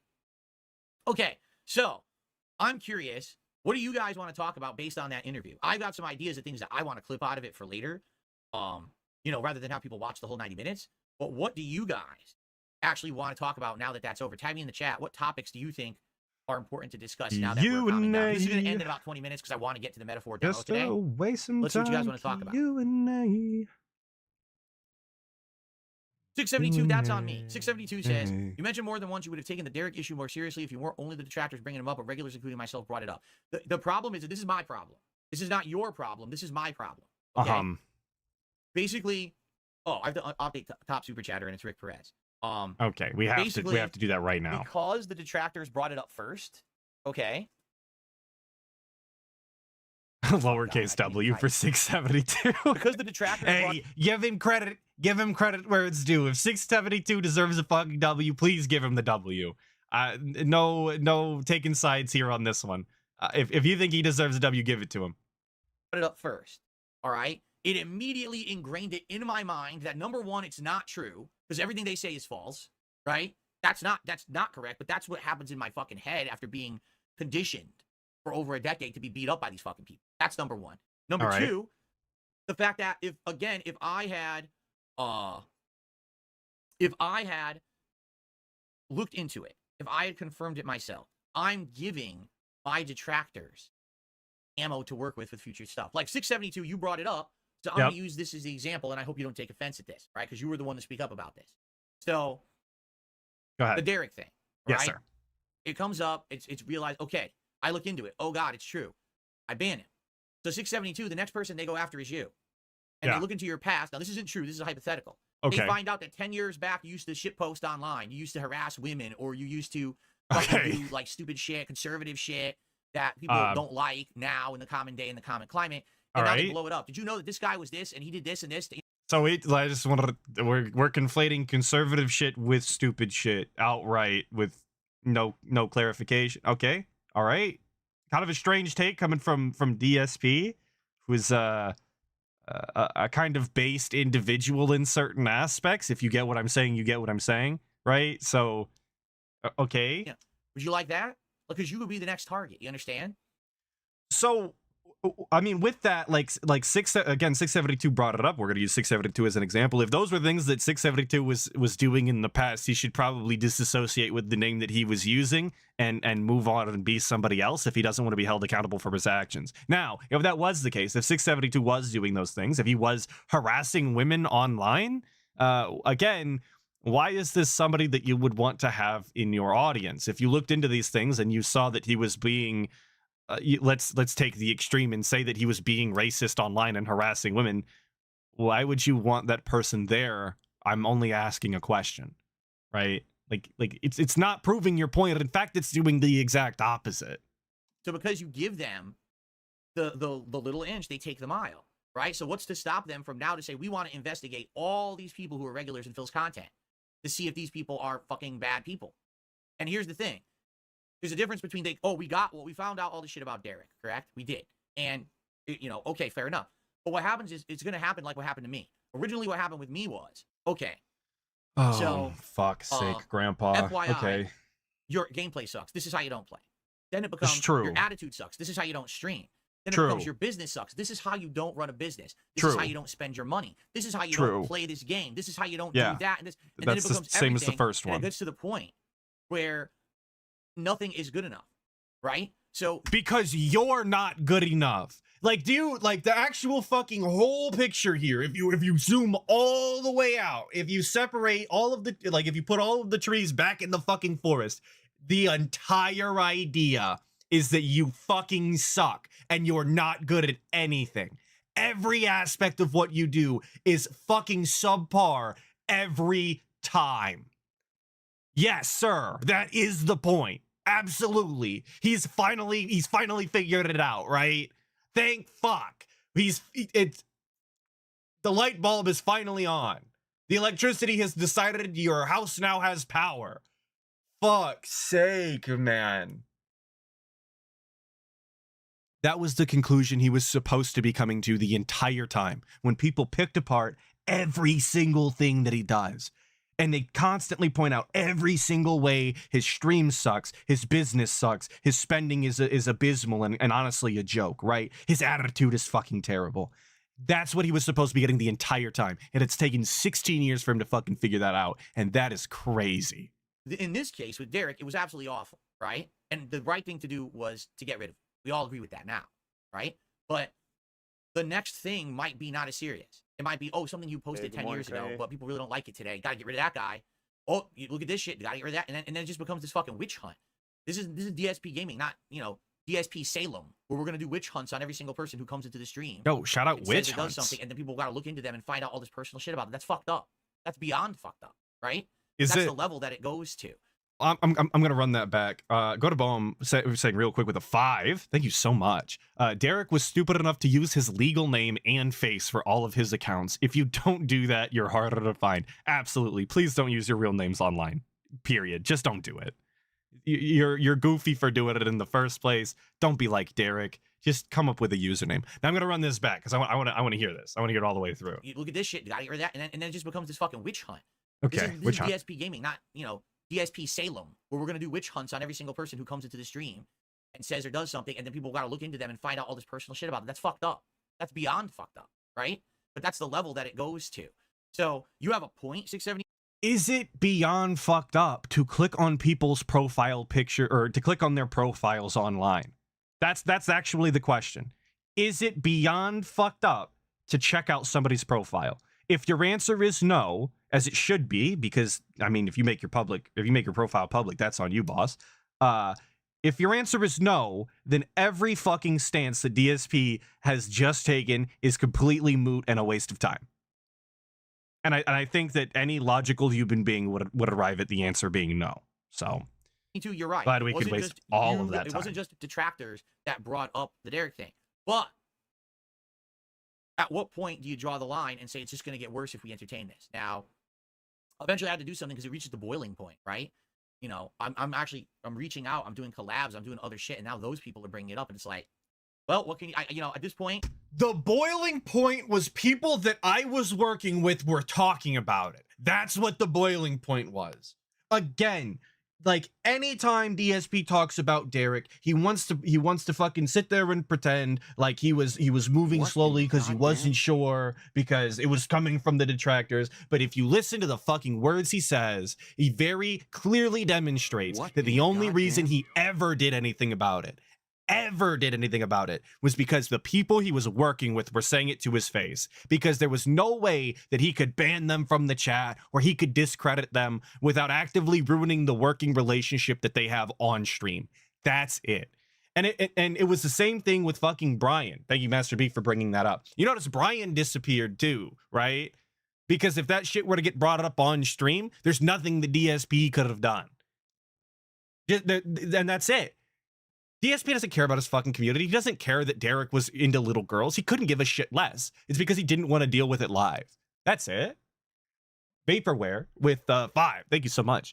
The slippery slope of banning a pedophile from your community. Yes, an incredibly slippery slope. You don't want to fall down that one. Heaven forbid you ban some pedos. God forbid. And some Gator again with another 5. Thank you so much. The doc messed up DSP also. I think he is upset that people are looking into his fans because that's his meal ticket. No real concern for viewers. Of course. Every dent that you get rid of is potential money that you're taking out of DSP's pocket, or that's at least how I think he sees it. So, not surprised at all, man. Not surprised at all. Thank you both so much for the 5s. And then Redbird with the 9-month membership. Hell yeah, brother. I really appreciate that. even though, yes, it means admitting that the detractors actually did something right for once, because really I think it's been twice ever in my entire existence that they did something right. I got to man up. I got to admit they did something right, and I got to thank them for it, and I got to do the right thing, and I got to ban him, and we got to move on, right? I mean, just God, please don't let it fucking be this on endlessly. I don't want this to be the three-ring circus of this person did this. Now go look. You got to look into this, Phil. This person did this. I'm not doing that. I'm a content creator. I'm here to stream and make content for you guys and have fun. I'm not here to be a fucking judge who's slamming a gavel on everyone. I deem you not worthy to do this, that. No, I'm not doing that. Okay. And you have no business having a community. Find a situation that's bad again, and we have to deal with it like that again, right? But if it does happen, like if you don't want to deal with these things, you have no business actually harboring a community like that, right? And that's just the way that it's gonna be. Like he said it himself, he doesn't want to deal with shit like this. That's why he doesn't have a Discord. I completely understand that. I don't have a Discord either because I don't have the fucking time or patience to deal with people. I really don't.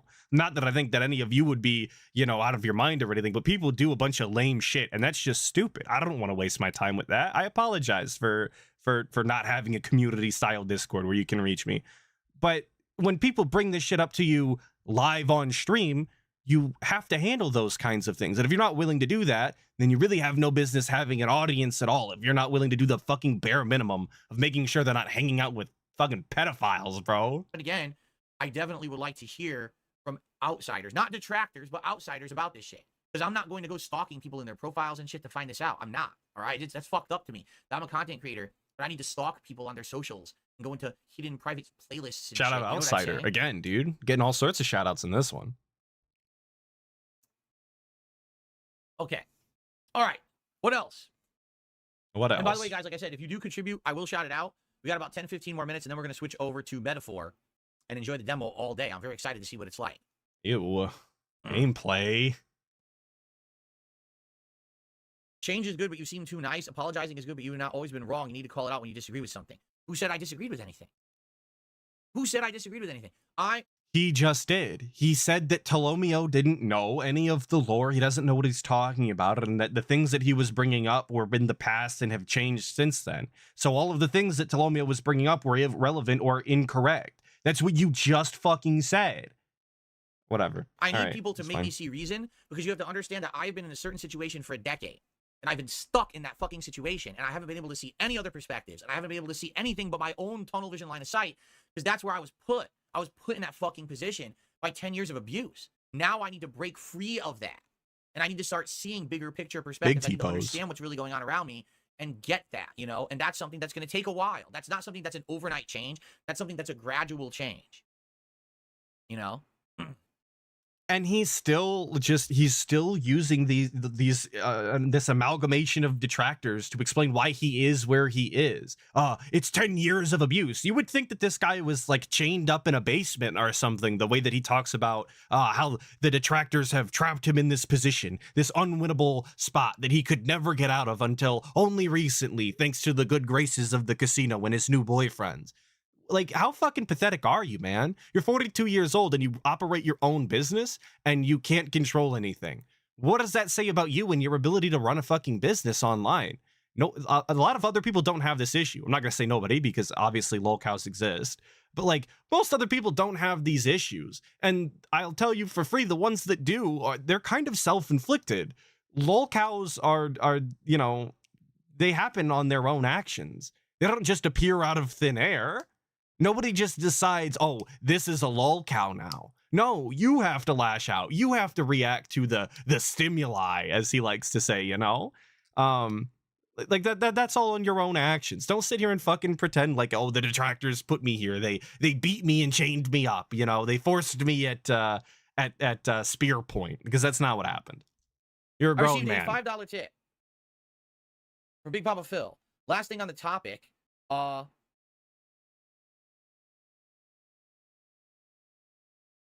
Uh-huh. I don't want to read the whole thing, but basically he's implying, Go ahead. you know, even if Derek is a sex pest, it doesn't mean he's a sex predator. Does anyone have evidence of any of that? I really don't care at this point. See what I'm saying? Like, I don't want to be involved in that. I'm literally... These are the hairs your audience is trying to split on your own behalf. Fucking imagine. That's so gross. Ban that guy right now. This guy's gotta go. Yo, and Toronto Slayer in his own chat is saying, whoa, that's wild. Absolutely, that's fucking wild, dude. That's wild. Oh my lord. Not going to go to Derek's page and look at his fucking playlists. I'm not going to do that. We got Ever. Derek I don't wanna see the defenders in the content, you fucking understand? DSP Like, that's chat, violent apparently. shit. I'm not, Get I him don't wanna out of be involved here. in it, right? If people Welcome are to made Ban aware World. of this kind of shit and there's consensus, then I'll take action. But I'm not going to be Mr. Detective who's going to be looking to see if you're a sex pest or a sex predator or a sex anything. I don't give a fuck. I don't want to be involved in this. I'm here to stream and make fucking content. I'm not here Oh, he's to getting judge toxic. this fucked up stuff on the internet. I'm not. I don't care. This is fucked up beyond belief. I'm not going to be involved with this shit. You know, it actually pisses me off that there's people out there that seem to be under the impression that I need to be some kind of a fucking internet sleuth and shit. No, I don't. All right. I just, you know, I'm not going that far.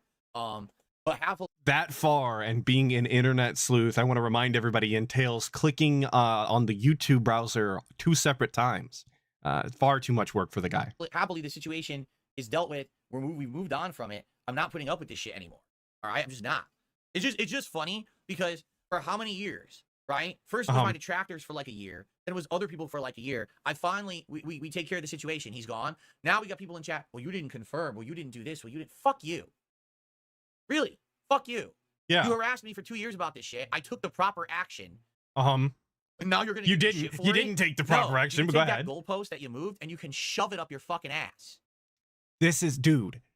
We're moving the goalpost because DSP fucked up every single step of removing Derek. He didn't look into it when it was brought up to him in the first place. He let it go on for, again, let's believe DSP and say a year. He then allowed Derek to continue to be in his chat after being told by his own fans for an entire year and do nothing about it. And then the information wasn't even there to grab anymore, I don't believe. I believe the profile was either privated or the playlist was deleted or whatever the case was.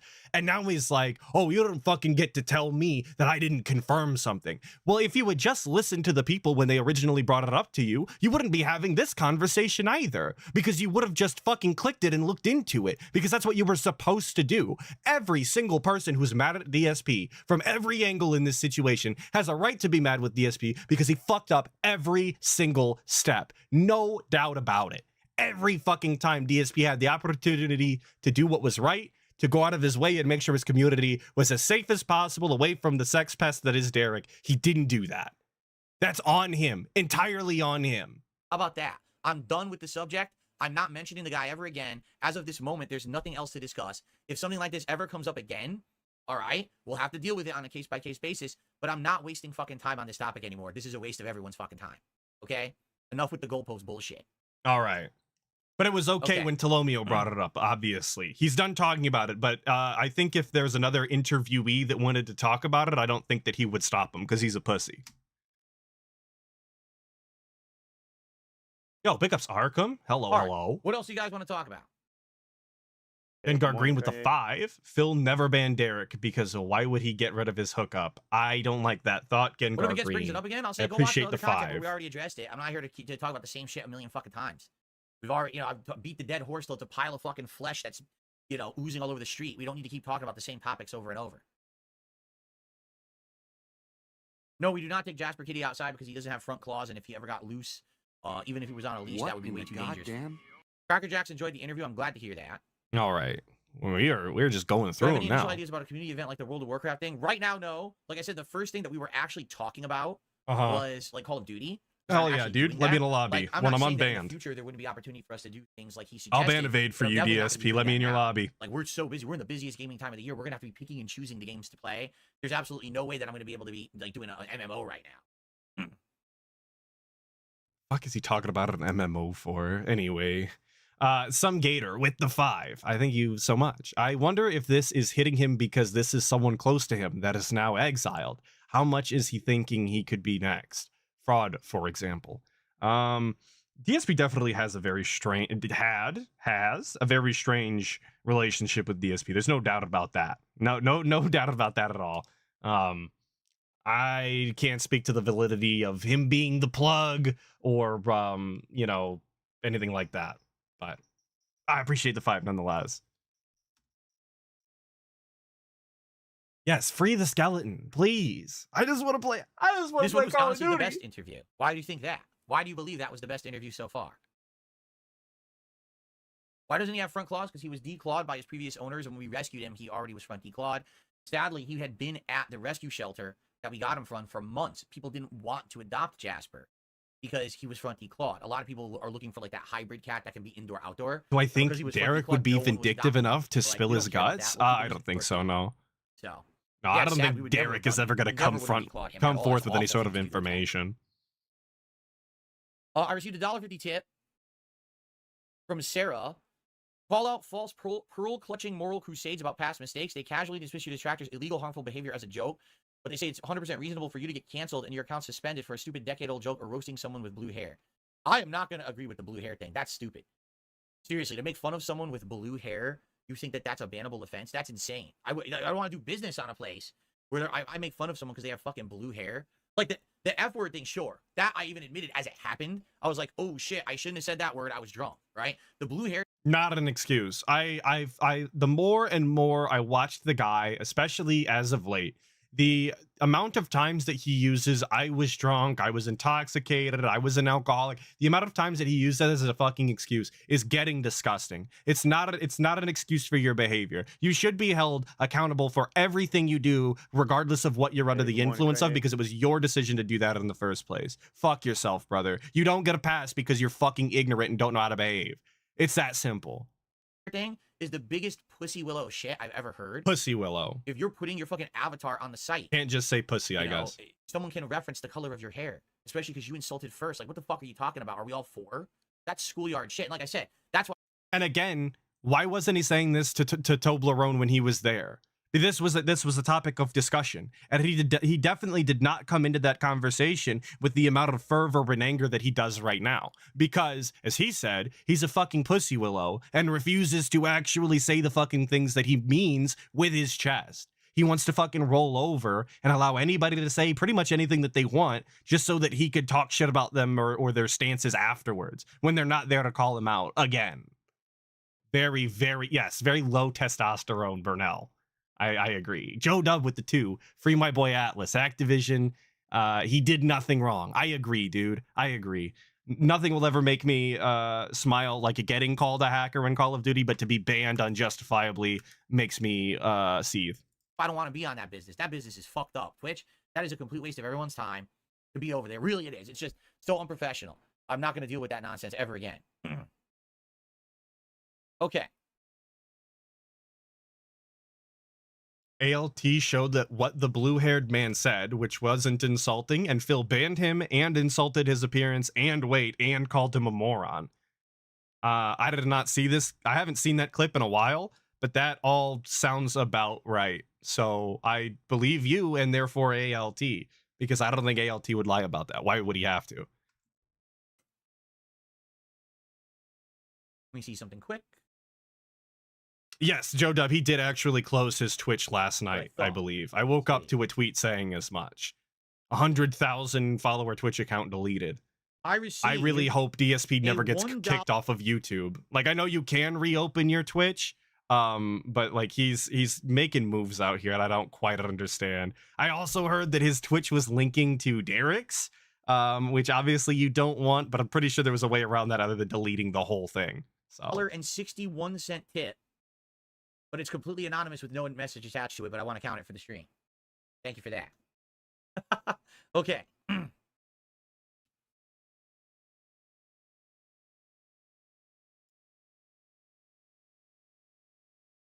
have no idea what I'm doing with the new Dragon Age yet. I think the release timing stinks that it comes out on a Halloween. Like, people really want to see me play the new Dragon Age on Halloween when I'm obviously going to be doing my Halloween event. It's not very Halloween-y, is it? So it kind of sucks. The release timing of it. I guess we'll have to look into it and decide if we want to play it or not. Is a cog and bowls. I'm not against it. Like Jack it seems like it's going to be faces similar to on it, I previous guess. Dragon Ages. So I'm interested in it. I love Dragon Age Inquisition. It was my Terrible game of the joke. year. You know I said that.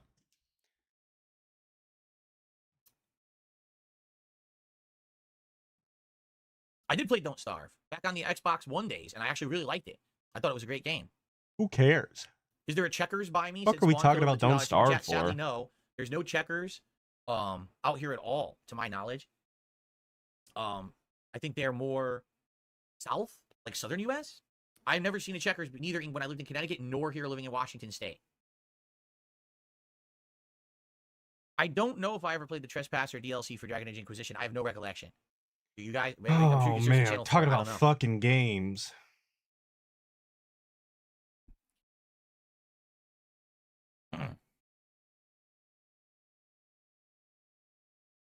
Someone, oh my God, someone's messing around. Someone is sending me tips in other currencies and trying to get me to do conversions. How about this? I'm not going to do that.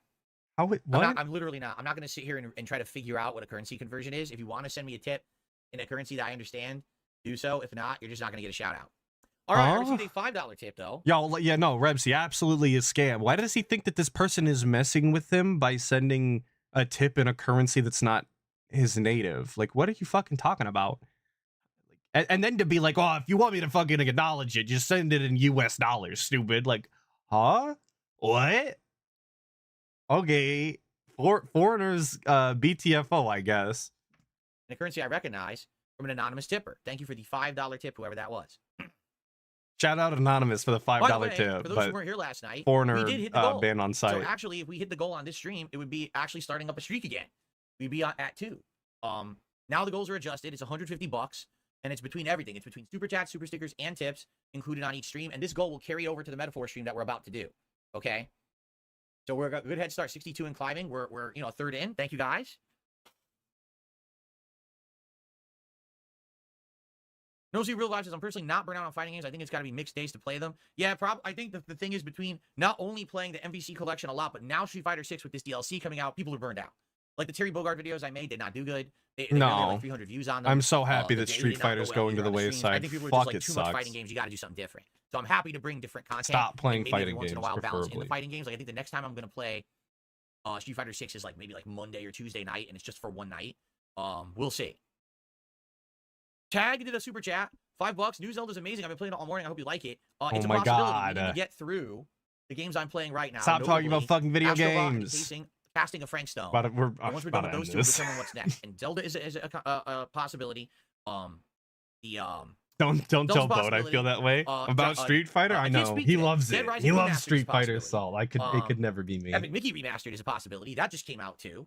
So we have a few different possibilities of games to play until Silent Hill 2 Remake comes out, and then that's the big focus, right?